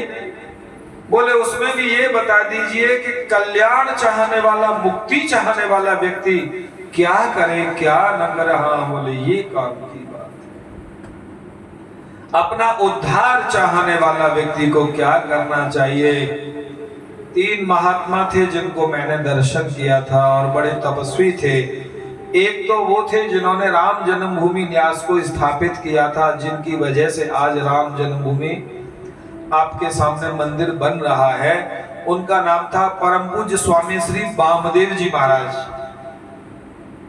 वामदेव जी महाराज, हमारे मित्र उमेश जी ने उनके नाम से एक घर बनाया है, बहुत बड़ा मंदिर आश्रम, वामदेव ज्योतिर्मठ। दूसरे थे स्वामी श्री केशवदास जी महाराज, प्रारंभ में मेरे पिताजी के गुरुजी मेरे बाबा गुरु। तीसरे थे स्वामी परमानंद जी महाराज, जिनका विपदाहरण आश्रम, उनके कई शिष्य हैं। ये तीनों बड़े विद्वान और बड़े तपस्वी थे। इनके पहले जमाने में चतुर्मासे हुआ करते थे। कल परसों एकादशी है, देवशैनी एकादशी 29 तारीख में भी है। चावल नहीं खाना चाहिए, चूंकि हम लोग निम्बारक संप्रदाय को, परंपरा को मानते हैं। गांधारी ने कहा था, कृष्ण जो माता एकादशी का व्रत करती है उसके जीवन में उसके बेटा उसके सामने कभी नहीं मरते। बोले हाँ, ठीक बात है। जो व्यक्ति भोजन बनाने के लिए आग जलाता है वो ठीक से भोजन बना सकता है चतुराई पूर्वक, लेकिन जो व्यक्ति आग जला के लकड़ी की जगह अपना मूड उसमें घुसे हुए चूल्हे में, तो भोजन बनेंगे कि सिर जलेगा। बोले मतलब क्या हुआ? भगवान कृष्ण ने कहा, मां बुआ लगती थी कुंती की वजह से, गांधारी जेठानी थी। मां आपने एकादशी तो रखा, यहाँ दो सिद्धांत है, रामानुजाचार्य सिद्धांत, निम्बार्काचार्य सिद्धांत अथवा रामानुजाचार्य सिद्धांत और संन्यास का सिद्धांत, शंकराचार्य सिद्धांत। रात को 10-12 बजे के बाद में अगर 1 सेकंड भी है, मतलब भैया कोई पढ़ने के लिए 20 साल लगे इस बात को समझ में आने में, ऐसा कि मैं आपको एक ही 20 सेकंड में समझाऊंगा। रात को 10-12 बजे के बाद में अगर 1 सेकंड भी है तो वो अगले दिन द्वादश एकादशी का व्रत नहीं करना चाहिए, क्योंकि 10वीं विद्या है, वो 10वीं से स्पर्श है, 10वीं टच है। और अगर 10वीं 12 बजे से पहले समाप्त हो गई है तो अगले दिन एकादशी करना चाहिए। अगर 10वीं विद्या एकादशी कोई सदगृहस्थ व्यक्ति करता है तो उसे उसकी संतान का घाटा हो सकता है, हो जाएगा नहीं, हो सकता है। इसलिए 10वीं विद्या एकादशी सन्यासियों को करना चाहिए। क्यों? महात्म्य में लिखा हुआ है, पहले दिन बता चुके हैं, पुत्रादि सुखहीनोयम सन्यासा शुष्क एवं। सन्यासियों के पास न पत्नी होती है, न बेटा होता है, न बेटी होती है, कुछ भी होता नहीं है, तो वो 10वीं विद्या भी रह सकते हैं। और सन्यास भगवान का रूप माने जाते हैं। दंडक कर ग्रहेण नरो नारायणो भवेत्। दंड हाथ में लेते ही मनुष्य नारायण के रूप में दर्शन देने लगते हैं। इसलिए गृहस्थ को 10वीं विद्या एकादशी न रह करके 30 तारीख को शुक्रवार को द्वादशी विद्या निम्बार्क एकादशी का पालन करना चाहिए, ऐसा शास्त्रों में लिखा है। बाकी आपकी मर्जी, हरि इच्छा हरि मर्जी। राधे राधे। तो उन्होंने कहा क्या करना चाहिए 7 दिन में मुक्ति प्राप्त करने वाले के लिए? बोले बताते हैं। सबसे पहले अपने आप को संकुचित, संगठित, व्यवस्थित और अंतर्मुखी कर लेना चाहिए। प्यार से बोलो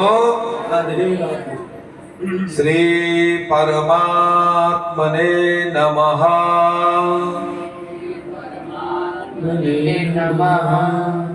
श्रीमद् भागवत द्वितीय स्कंध अथ प्रथमोऽध्यायः।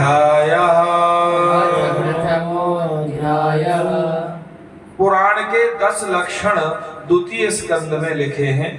10 मिनट में कथा करके आरती करेंगे। कीर्तन और आरती के बाद भोग राग प्रसाद का जो भी कृपा होगी ठाकुर जी की।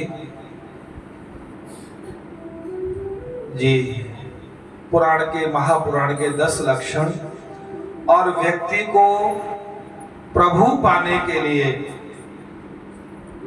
भक्तों में प्रभु पाना, इस शरीर से, इन आंखों से भगवान का साक्षात्कार दर्शन देना, ऐसे मानो जैसे राष्ट्रपति पद तक पहुंचना, कलेक्टर की नौकरी पाना, सहज नहीं बता रहा ये बात भी मैं। वैसे ही कलेक्टर की नौकरी तो पा सकते हैं, दंड फंद करके भी पा सकते हैं, लेकिन प्रभु का दर्शन इन आंखों से होना बहुत ही असंभव माना जाता है। लेकिन होता तो है निश्चित रूप से। अगर नहीं होता तो ये बात ईजाद नहीं होती, ये बात लिखी हो प्रकट नहीं होती। 10वें दूसरे स्कंद के पहले अध्याय में श्री सुखदेव स्वामी कहते हैं, वरीया नशते प्रश्न वरीया नेशते प्रश्न कृतो लोक हितो न पा आत्मवित सम्मतः पुंसाम श्रोतव्यादिषु यः परा। हे राजा परीक्षित, तुम्हारा यह प्रश्न बहुत ही श्रेष्ठ है। आत्मविद सम्मतः पुंसाम श्रोतव्यादिषु यः परा।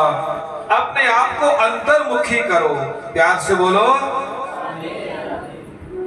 मतलब किसी सभा में बैठो तो अपनी कम कहो, दूसरे की ज्यादा सुनो। आप लोगों ने सभाओं के दर्शन किए हैं। सभा में एक सभापति होता है। लोक सभापति कौन है? हेलो, राम मंदिर के सामने उनका घर है कोटा में। हमारा वेद हमारे पास पढ़ा था 20 साल पहले 2000 में। वो उनका पुरोहित है, पंडित है, नहीं जानते? लोक सभापति है ना, कोटा में उनका घर है। वेद प्रकाश जी उनके पांडित्य करते हैं। राम मंदिर के वो बड़े भक्त हैं। तो सभा में सभापति होते हैं। सारे लोग बोलते हैं, चिल्लाते हैं, सभापति सुनते रहते हैं, सबकी सुनते हैं, जितने भी बोलते हैं। हमने तो एक सभा ऐसी देखी योगी की और अखिलेश जी की कि वो एक दूसरे को शर्म बेशर्म बखान कर रहे थे। अभी व्हाट्सएप पे देखी थी कुछ दिन पहले है। मतलब यहां तक भी सुनते हैं वो कि ये क्या बोल रहे हैं। जो नहीं बोलने लायक है वो भी बोलते हैं, वो उसे भी सुनते हैं। तो सबसे बड़ा कौन माना जाता है? जो सबकी सुनता रहता है, अंतर्मुखी हो जाता है, क्या बोल रहा है उसे ध्यान से सुनते जाते हैं। जो मतलब की बात होती है उसे ध्यान में रखते हैं, बाकी को छोड़ देते हैं। साधु ऐसो चाहिए जैसो सूप सुभाय, सार सार को गहे रहे तो था दे उड़ाय। साधनोति परम कार्यम यस्य साधु। जो दूसरे के कार्य को लेकर, यहाँ सुखदेव स्वामी कहते हैं, बेटा अब तुम साधु हो गए हो, परमात्मा को पाना चाहते हो, साधु की लाइन में बन रहे हो, तो मैं साधु बनने की दीक्षा दे रहा हूं। पदम भैया क्या दीक्षा दे रहे हैं? कोई तो निंदित, कोई तो बंदित, कोई तो निंदित, कोई तो बंदित, कोई तो आए के देता है बख्शन, कोई तो आए के देता है बख्शन, कोई तो आए के देता है बख्शन, कोई तो आए के देता है बख्शन। कोई तो निंदित, कोई तो बंदित, कोई तो आए के देता है बख्शन, कोई तो आए के देता है बख्शन, कोई तो आए के देता है बख्शन।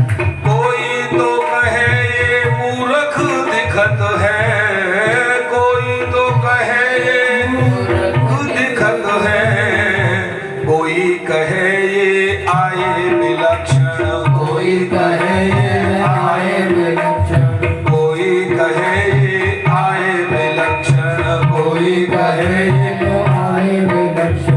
कोई तो कहे ये मूर्ख दिखत है, कोई तो कहे ये मूर्ख दिखत है, कोई कहे ये आए विलक्षण, कोई कहे ये आए विलक्षण। लेकिन साधु काहू सो राग न काहू सो द्वेषन, काहू सो राग न काहू सो द्वेषन, काहू सो राग न काहू सो द्वेषन, काहू सो राग न काहू सो द्वेषन। यही तो जानो साधु के लक्षण, यही तो जानो साधु के लक्षण।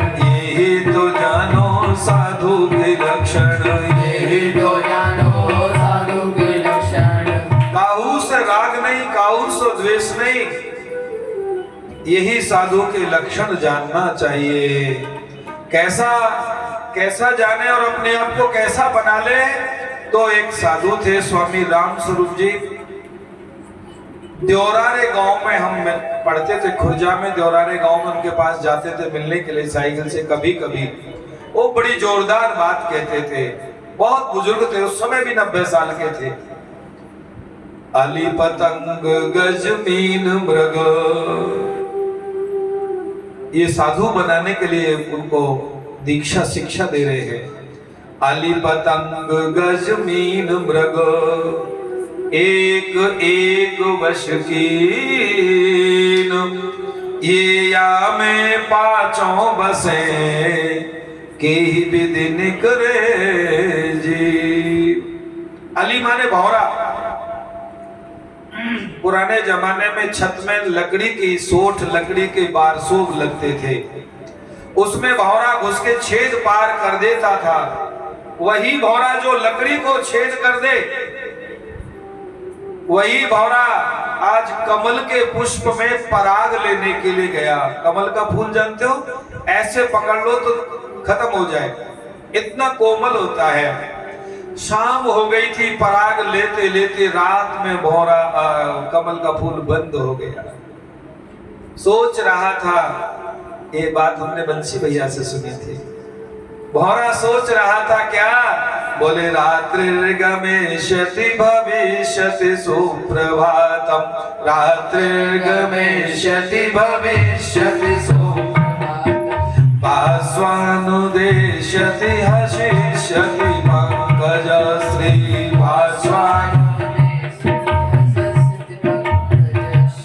इत्थं विचिन्तयति कोशगति द्विरेफे, इत्थं विचिन्तयति कोशगति द्विरेफे, आहन्त हन्त नलिनीं गजमुज्जुहार, आहन्त हन्त नलिनीं गजमुज्जुहार, आहन्त हन्त नलिनीं गजमुज्जुहार।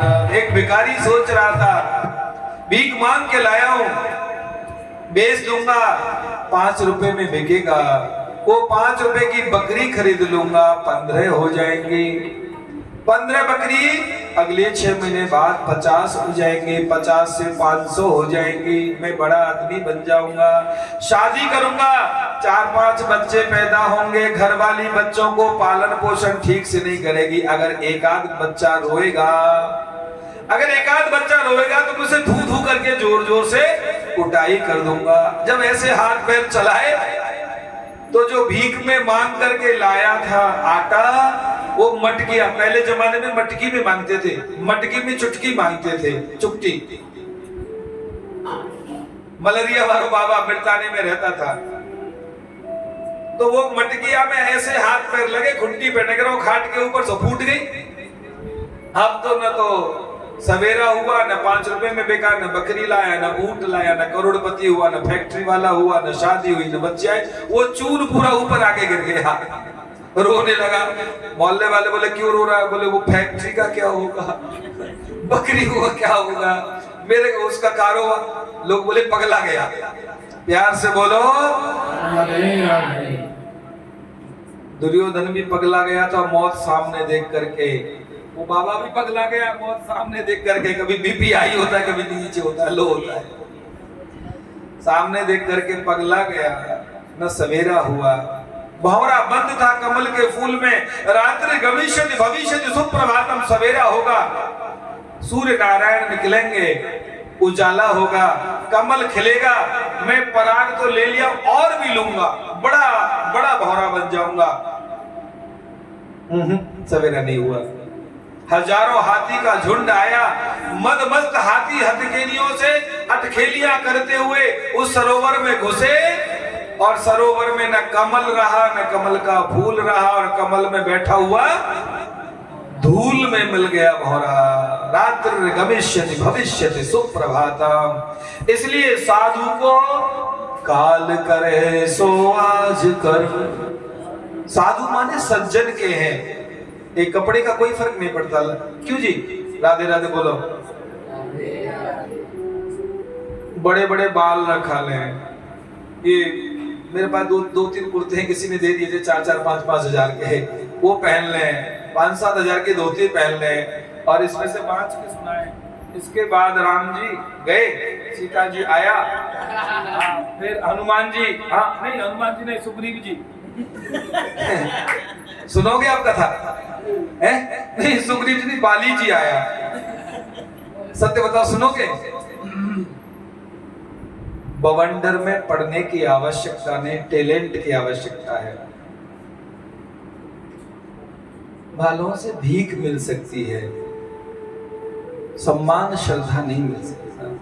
डोंगरे जी के तो एक भी बाल नहीं था, मैंने तो मुड़वा दिए गर्मी के मारे। डोंगरे जी के तो स्वतः ही नहीं थे। भाई जी के कहाँ हैं? रमेश भाई ओझा जी के भी कब हैं? उनके भी नहीं, शायद बापू जी भी नहीं रखते, मुरारी बापू है ना, हाँ सब साफ उड़ गए, इनके भी नहीं। तो ये ज्यादा रूप स्वरूप बवंडर में न पड़ के, कमल के फूल के चक्कर में न पड़ के, अपनी वाणी को, अपने मन को उसके चरणों में लगाए। काल करे सो आज कर, आज करे सो अब, पल में प्रलय होएगी बहुर करेगो। बहादुर था, हमारे संग पढ़ता था 5वीं कक्षा में, वो कहे करे पल्लम पल्ले होएगी बहुर करेगो कब। इसलिए जो कल करना है अभी कर डाल भगवान के भजन में, और दान में देरी न कर। जो भी करना है, समय का दान कर, वस्तु का दान कर, भजन कर। अली, अभी बात अली में अटकी है।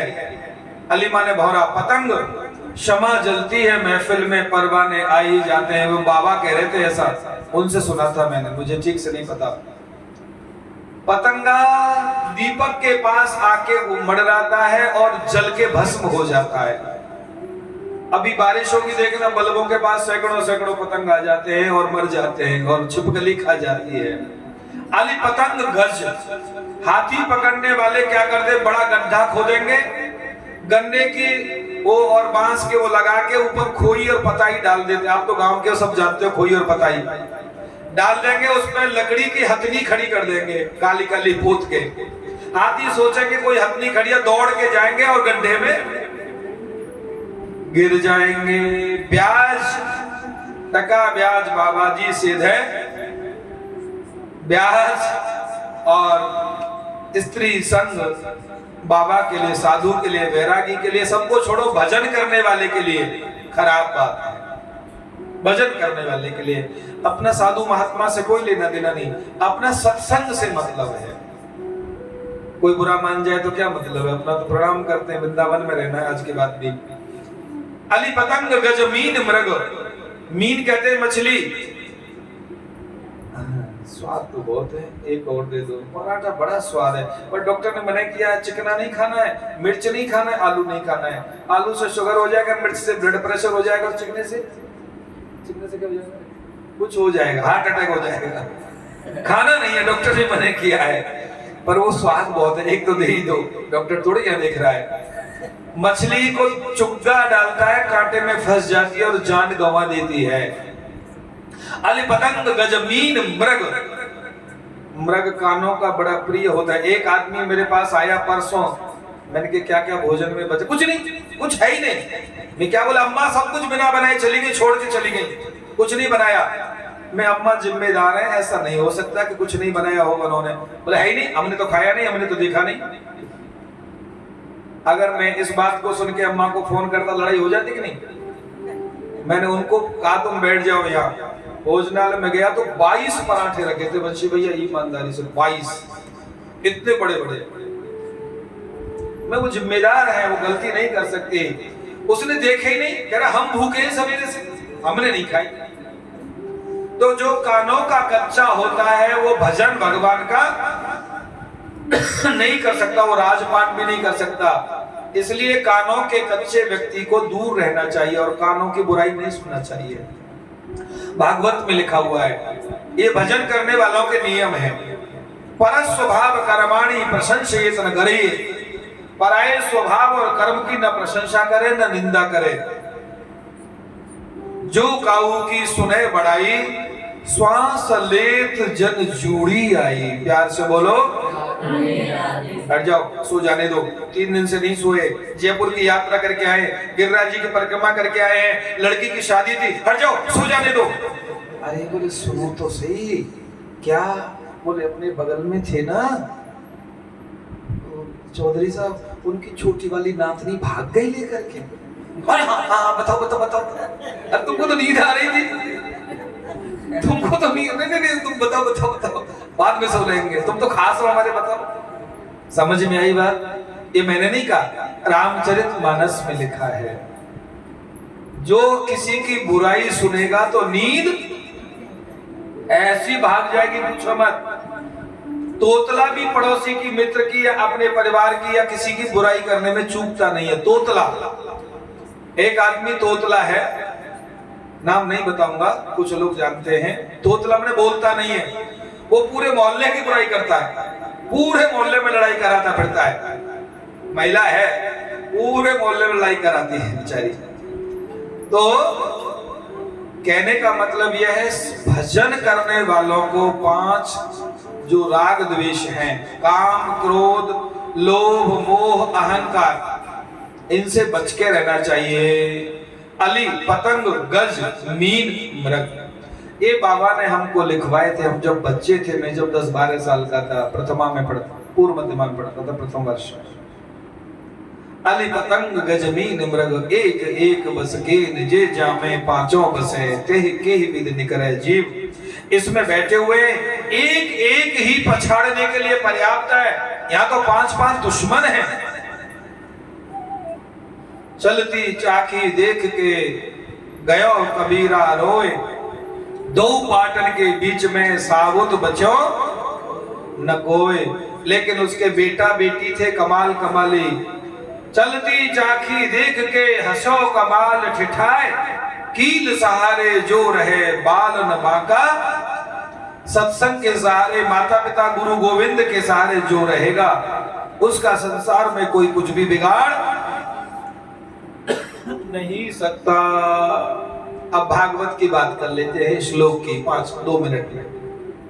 पाताल में दूसरे अध्याय के दूसरे स्कंद के दूसरे अध्याय के दूसरा मंत्र है। पाताल में तस्य हि पादमूलम पठन्ते पाशनि प्रपदे रसातलम। रसातल, तल वितल सुतल मेतल पाताल तलातल, ये 7 लोग। भूर्भुवः स्वः महाजना तपा सत्य, ये 7 लोग। हम कहाँ हैं बीच में? अम्मा क्या नाम है इस लोक का जिसको हम बैठे हैं, आप बैठे हैं? मध्य लोक, मंज लोक और मृत्यु लोक, भूलोक, पृथ्वी लोक, इसका नाम है। दूसरे स्कंद के दूसरे पहले अध्याय का 26वां मंत्र है। जितासनो जितश्वासो जित संगो जितेंद्रिया। 23वें मंत्र में कहते हैं, स्थूले भगवतो रूपे मनः संधारे धिया। प्यार से बोलो राधे राधे। मनः संधारे धिया, सत्संग करने वालों के लिए युक्ति। कुछ लोग बीच में ज्यादा हावी हुए थे समाज में, भगवान का ध्यान करो, मूर्ति का ध्यान मत करो।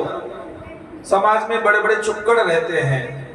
भागवत प्रमाण है, हमसे ज्यादा पढ़े लिखे आदमी ने लिखी है, विद्वान ने लिखी है, भगवान के समान वेदव्यास जी ने लिखी है, भगवान की वाणी है। वो कहते हैं स्थूले मूले संधारे, भगवान जो सामने है उनका आंख भर के दर्शन करो, फिर आंख बंद करके दर्शन करो, दिख रहे कि नहीं दिख रहे। आपने बिहारी जी दर्शन किए? मेरे अलावा किस किस ने बिहारी जी का दर्शन किया? हाथ उठा के बताओ। 7 आदमी ने। आज भी कम भीड़ रहेगी, कल भी कम भीड़ रहेगी, परसों की गारंटी नहीं। बिहारी जी का दर्शन कर लेना आज या कल, जब तुमको ठीक लगे। मेरी कोई गारंटी नहीं, भीड़ की गारंटी प्रशासन की और योगी जी की। मैं तो बता रहा हूं कि दर्शन कर लेना जब समय मिले, फिर दोबारा चाहे भीड़ में जाना मत। बिहारी जी से निकलने के बाद में बाहर ब्रजवासियों की परंपरा है, 1 मिनट के लिए पत्थर की चौकी पे बैठते हैं। हाँ या ना? बैठते हैं ना? इसका मतलब है जो बिहारी जी आंखों से दिख रहे थे, वो बिहारी जी आंखों में दिख रहे हैं कि नहीं? जो बिहारी जी आंखों से दिख रहे थे, वो बिहारी जी आंखों में दिख रहे हैं कि नहीं दिख रहे हैं, वहां इसलिए बैठते हैं। पहले स्थूल मूर्ति का, भगवान का दर्शन आंखों से करे, फिर उसी मूर्ति को आंखों में देखे, हृदय में धारण करे। यहां लिखा है, इस श्लोक का अर्थ मैंने बताया था। मैं 4000 रुपए का कुर्ता पहनूं या 40 रुपए का फटा हुआ कुर्ता पहन के भी बैठ जाऊं तो क्या फर्क पड़ता है? कथा से कदम। मैं जिस विद्यालय में पढ़ा था, उस विद्यालय में 1999 में मेरी कथा हुई थी। जिन गुरुजी ने मुझे पढ़ाया था, वो गुरुजी मेरे यजमान बने थे, परम पूज्य डॉक्टर श्री नरेश द्विवेदी जी, गुरुजी बनारस वाले। मैं नहीं जानता था, उन्होंने फोटो भेजे मेरे को, 1-2 फोटो पहले खींचते थे वैसे वाले। तो मेरे पास यही धोती थी, बालक ऐसी धोती पहनता बालकपन से, मुक्ता बोलते इसको। वो यहाँ से फटी थी किसी वजह से। 2, 3, 4, 10 फोटो उन्होंने खींच लिए, बड़े अच्छे हैं वो। फिर अब भेजे, बोले तू बड़ा आदमी बन गया। मैं ना जी, देख अपनी औकात। फोटो भेजे थे, क्या फर्क पड़ा उस बात से? जिन गुरुओं ने पीएचडी पढ़ाते हैं, जो गुरु पीएचडी की क्लास लगाते हैं, बीएड की क्लास लगाते हैं, उन गुरुओं के सामने मंच पे बैठ करके मैंने भागवत कथा करी। मुझे आश्चर्य तो अब होता है, जब नहीं होता था, जब जानते ही था। अब आश्चर्य होता है कि जिनके सामने एक शब्द बोलने की क्षमता हम नहीं रखते, जिनके सामने हम बोलना नहीं जानते, उनके सामने भागवत कथा हमने सुनाई। धोती फटी थी तो क्या फर्क पड़ता है? उस बात से क्या फर्क पड़ता है? एक बात और बता दूं, बताने लायक नहीं है। प्रधानमंत्री जी की पूजा कराने में गया था, चूंकि मैं ही अकेला था, 50 लड़के थे, चेतन जी का भी नाम था, लेकिन वहां इतना प्रोटोकॉल था कि घुसने नहीं दिया। फिर सबको अलग अलग कर दिया, आगे पीछे कर दिया, तुम यहाँ जाओ, तुम वहां जाओ, तुम वहां जाओ। एक गाय और एक मैं, एक बंदूक वाला उनका चेल, जो भी एक प्रधानमंत्री, 4 लोग थे केवल। तो बार बार 30 लोगों ने आकर के पूछा, इन्हीं कपड़ों से कराओगे पूजा? जब मैं हाँ करते थक गया तो लास्ट में बोला, तू करा ले, मैं जा रहा हूं। अरे नहीं यार, तुम ही कराओ, इन्हीं से करा। कपड़े में बढ़िया ले गया था, लेकिन चूंकि रोली चावल ये वो सब चौकी चाकी दुनिया भर का, सारे कपड़े पीले हो गए तो खराब लग रहे थे। तो इन्हीं से करोगे? तो दूसरे का क्या करूं? तो बोले ना ठीक है, इन्हीं से करा। मैं आपको एक बड़ी पते की बात बता रहा हूं। चीरान किम न पथिम न संति, यहाँ लिखा हुआ है भागवत जी में। आप अपने संसाधन जुटाने के प्रयास न करिए, अपने आप को अंतर्मुखी बनाने का प्रयास करिएगा। संसाधनों से व्यवस्था हो सकती है थोड़ी देर के लिए, लेकिन आप अंतर्मुखी होंगे तो हमेशा स्वाद आएगा, हमेशा सुख मिलेगा, हमेशा आनंद आएगा। और संसाधनों पर अत्याचार करोगे, घी चीनी तेल पर अत्याचार करोगे, खा खा करके उसे खत्म करोगे, तो फूल फूल के मरना पड़ेगा। प्यार से बोलो राधे राधे, गोविंद भगवान की। हम लोगों ने नदियों में पानी देखा था, हमारे बच्चों ने और हमने अब बोतल में पानी देखा है। मुझे डर है कहीं अगली पीढ़ी इंजेक्शन में पानी ना देख ले, पानी पीने का इंजेक्शन ना शुरू हो जाए। गोविंद भगवान की बिलो बिले बतोरुक्रम विक्रमान्ये न शृण्वतः कर्णपुटे नरस्य जिह्वा सते दार्दुर्के वसूत न चोपगात्य रुगाय गाथा। जो भगवान का भजन नहीं करता है, जो सत्संग की कथा नहीं करता है, यो न नमत यच्छ्रे कदापि। परसों के दिन आप लोगों ने भागवत जी सिर में उठाया, यद सिर एकदापि, संधि करेंगे यच्छ्र एकदापि बनेगा।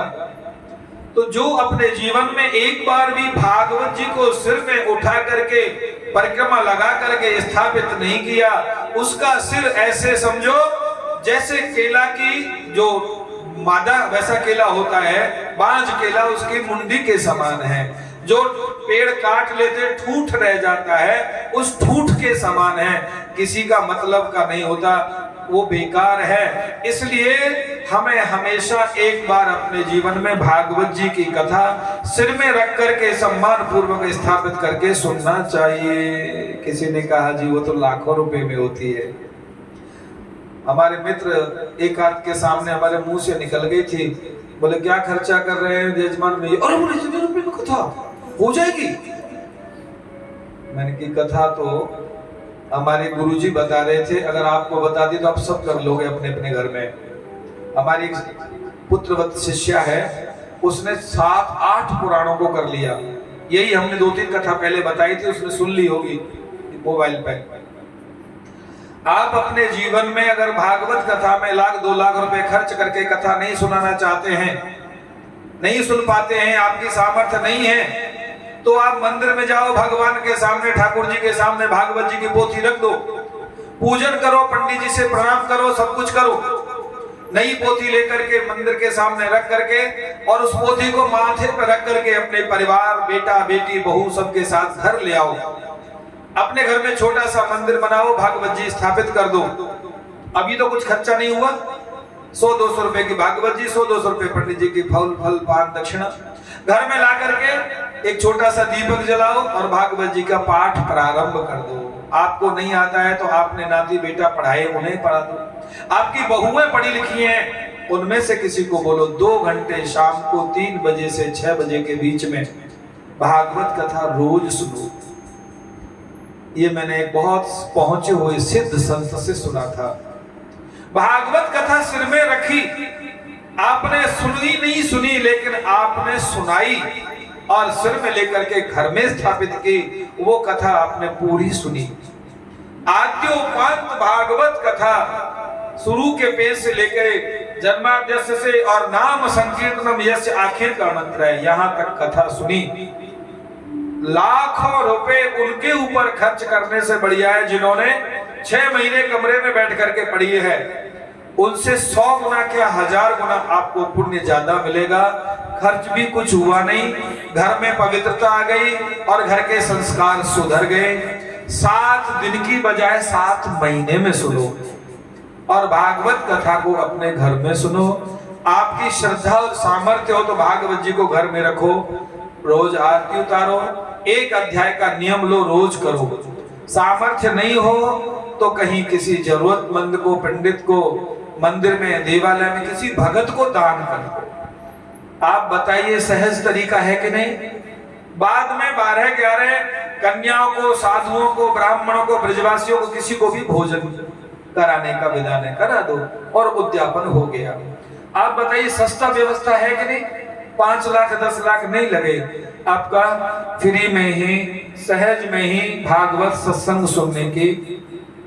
पुरुष सूक्त में लिखा हुआ है, सहस्र शीरेखा पुरुष सहस्राक्ष सहस्रपाता सभूमि सर्वतस प्रत्वा ततिष्ठ दशांगुलम। भगवान हर घर में, हर परिवार में, हर दिल में 10 अंगुल के बराबर होकर के स्थापित होते हैं। ज्यादा से ज्यादा किसी भी व्यक्ति का दिल, जो सबके पास अपना अपना अलग अलग होता है, कितना बड़ा होता है? इतने से ज्यादा किसी का बड़ा नहीं होता, सबके और छोटे और छोटे और छोटे होते, इतने इतने। किसी का तो बहुत ही छोटा, किसी किसी के तो होते ही नहीं है। 2 रुपए भी खर्च नहीं कर सकते धर्म के काम में। लोग कहते हैं तेरे दिल नहीं है, होता नहीं होगा। लेकिन दिल और भगवान की मूर्ति इतने से ज्यादा बड़ी नहीं होना चाहिए। इतने से ज्यादा बड़े होने पर डॉक्टर कहते हैं तेरा दिल फैल गया है। क्या होगा? बोले फट जाएगा और मर जाएगा। इसलिए इतने से नीचे का दिल और इतने से नीचे की मूर्ति श्रेष्ठ मानी जाती है घर में। भगवान दत्तात्रेय हर दरवाजे पर शाम को 5 बजे, माने शाम की बेला, माताओं से भरक सांझ बोलती है। भरक सांझ बोले कि नहीं बोले? पढ़े लिखे लोग गोधूली बेला बोलते हैं, शाम की बेला बोलते हैं। उस समय हर दरवाजे पर जो सिद्ध 84 नवनाथ हैं, वो सब दरवाजे पर निकल के जाते हैं। उस समय 4 वस्तु निषेध हैं, आहार, स्वाध्याय, मैथुनम च। गृहस्थ कर्म, भोजन करना, याद करना और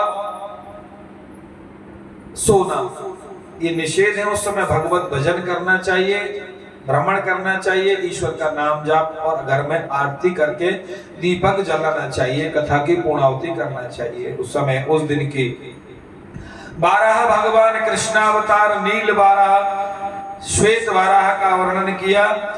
गोपी गीत में आता है 10वें स्कंद के 29 से 33वें अध्याय तक बिखन सार्थितो विश्व गुप्त ये। बिखना कहते हैं भगवान ने 12 का रूप धारण किया और भगवान ने अपने नखूनों से इस भूमि को खोदा, पवित्र किया, विराट पुरुष का दर्शन किया। देखो अभी भी रखा है हमारे पास विराट, अब नहीं मिलता, शायद मिलता है। विराट पुरुष का दर्शन किया, अपने हृदय में संपूर्ण प्रकृति में विराट भगवान का नाम और स्वरूप देखना चाहिए। आखिरी चौपाई आरती। सिया राममय सब जग जानी, सिया राम में सब जग जानी। आरती। सिया राममय सब जग जानी। सिया, खड़े हो जाओ, सभी लोग खड़े हो जाओ। वाह। सिया राममय सब जग जानी। सिया राममय सब जग जानी। करहो प्रणाम जोरे जोग पानी। करहो प्रणाम जोगे जग पानी। सिया राममय सब जग जानी। सिया राममय सब लोग बोलो। सिया राममय सब जग जानी। करहो प्रणाम जोरे जोग पानी। करहो प्रणाम जोगे जग पानी। करहो प्रणाम जोगे जग पानी। मंगल भवन मंगल हारे। मंगल भवन बोलो। मंगल भवन मंगल हारे। भवन मंगल हारे। प्रभु सुदशरथ अजर बिहारी। प्रभु सुदशरथ अजर बिहारी। अब प्रभु कृपा करो हे बाते। अब प्रभु कृपा करो हे भाते। अब प्रभु कृपा करो हे भाते। अब प्रभु कृपा करो हे भाते। सब तज भजन करो दिन राति। सब तज भजन करो दिन राति। सब तज भजन करो दिन राति। सब तज भजन करो दिन राति। और सुधारै सो सब भांति। और सुधारै तो जग भाते। और सुधारै सो सब भांति। और सुधारो तो जग राति। जास कृपा नहीं कृपा राति। दास कृपा नहीं कृपा राति। जास कृपा नहीं कृपा राति। दास कृपा नहीं कृपा राति। अष्ट सिद्धि नवनिधि के दाता। अष्ट सिद्धि नवनिधि के दाता। अष्ट सिद्धि नवनिधि के दाता। असबल दीन जानकी माता। असबर दीन जानकी माता। असबर दीन जानकी माता। विश्ववरन पोषण कर जोई। विश्वकरण पोषण कर जोई। विश्ववरन पोषण कर जोई। विश्वकरण पोषण कर जोई। ताकर नाम भरत अस होई। ताकर नाम भरत अस होई। ताकर नाम भरत अस होई। जाके सुमिरन तेर पुनासा। जाके जाके सुमिरन तेर पुनासा। जाके सुनो तेरे पुनासा।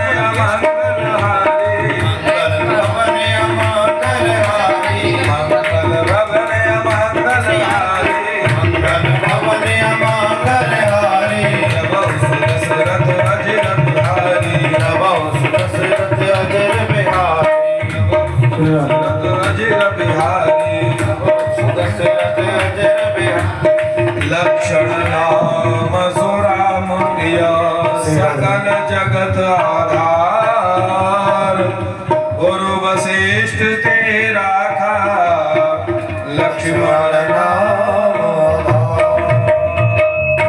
भक्त वत्सल भगवान के जय हो। गोविंद भगवान की जय हो। जय जय श्री राधेश ओम जय जगदीश हरे स्वामी जय जगदीश हरे भक्त जनों के संकट दास जनों के संकट जड़ में दूर हरे ओम जय जगदीश हरे जो जावे फल पावे ताली बजा के से मन का जावे तो कबीर से मन का सुख संपत्ति घर आवे सुख संपत्ति घर आवे कष्ट मिटे तन का ओम जय जगदीश हरे बात व्यथा तुम मेरी शरण गाऊं मैं किसकी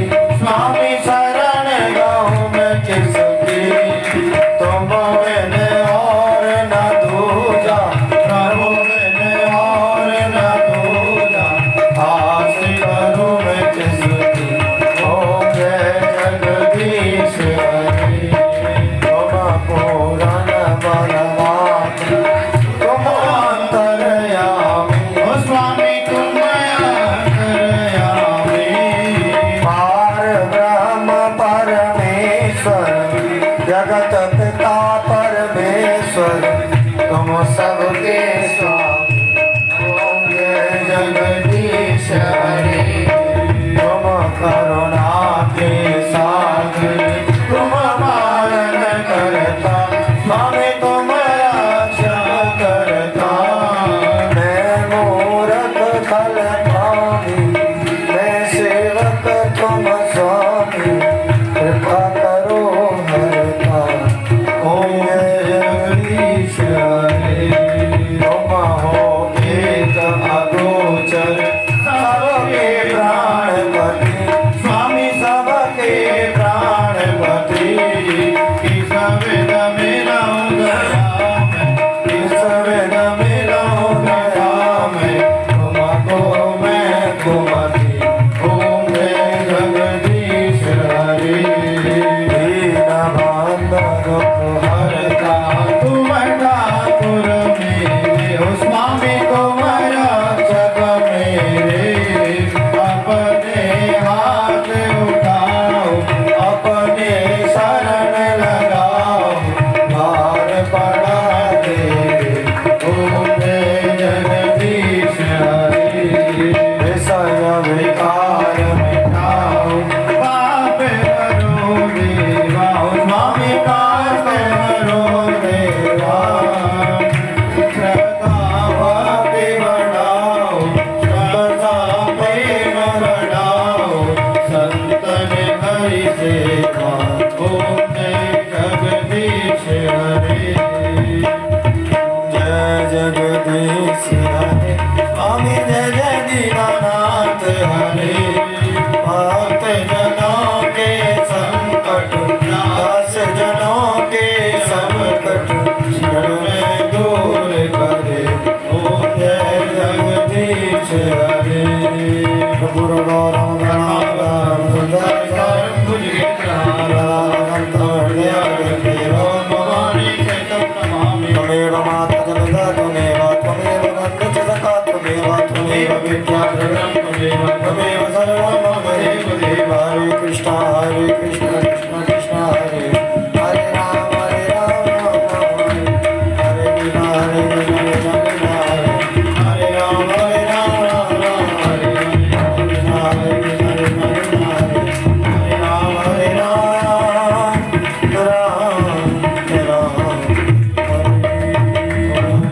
द्वारमालिन्येन मातलेन शिथिलीकरणं काले ओम माद्योः शान्तिरन्तरिक्षगुं शान्तिः पृथिवी शान्तिरापः शान्तिरोगदया शान्तिः वनस्पतयः शान्तिर्विश्वे देवाः शान्तिर्ब्रह्म शान्तिः सर्वत्वं शान्तिः शान्तिरेव शान्तिः सामा शान्तिरेधि यतो यतः समीयसे ततो नो भयं कुरु शम्नः कुरु प्रजाभ्यो वयन्नः पशुभ्यः सुशान्तिर्भवतु अथ मन्त्रपुष्पाञ्जलि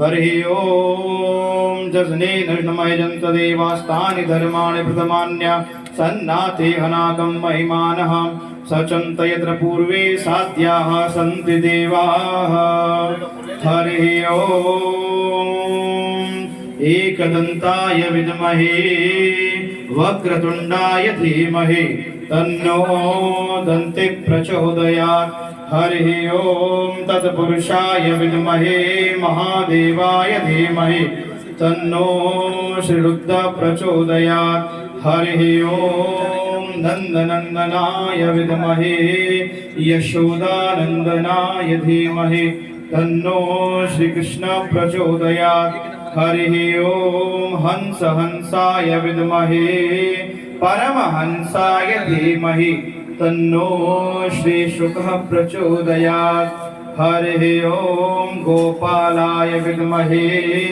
गोपीजनवल्लभाय धीमहि तन्नो श्री गोपालः प्रचोदयात् नाना सुगंध पुष्पाणि यथा कालोद्भवानि च पुष्पाञ्जलिर्मया दत्ता गृहाण परमेश्वर मंत्र पुष्पांजलिं समर्पयामि नमः ओम शांगाय सपरिवाराय सायुधाय शक्तिकाय सवानाय मंडल मंडप देवताय श्री लक्ष्मी नारायणाय नमः श्रीमद् भागवत महापुराणाय नमः मंत्र पुष्पांजलिं समर्पयामि नमः बोलिए श्रीमद् भागवत महापुराण की श्री सुखदेव भगवान के श्री व्यास जी महाराज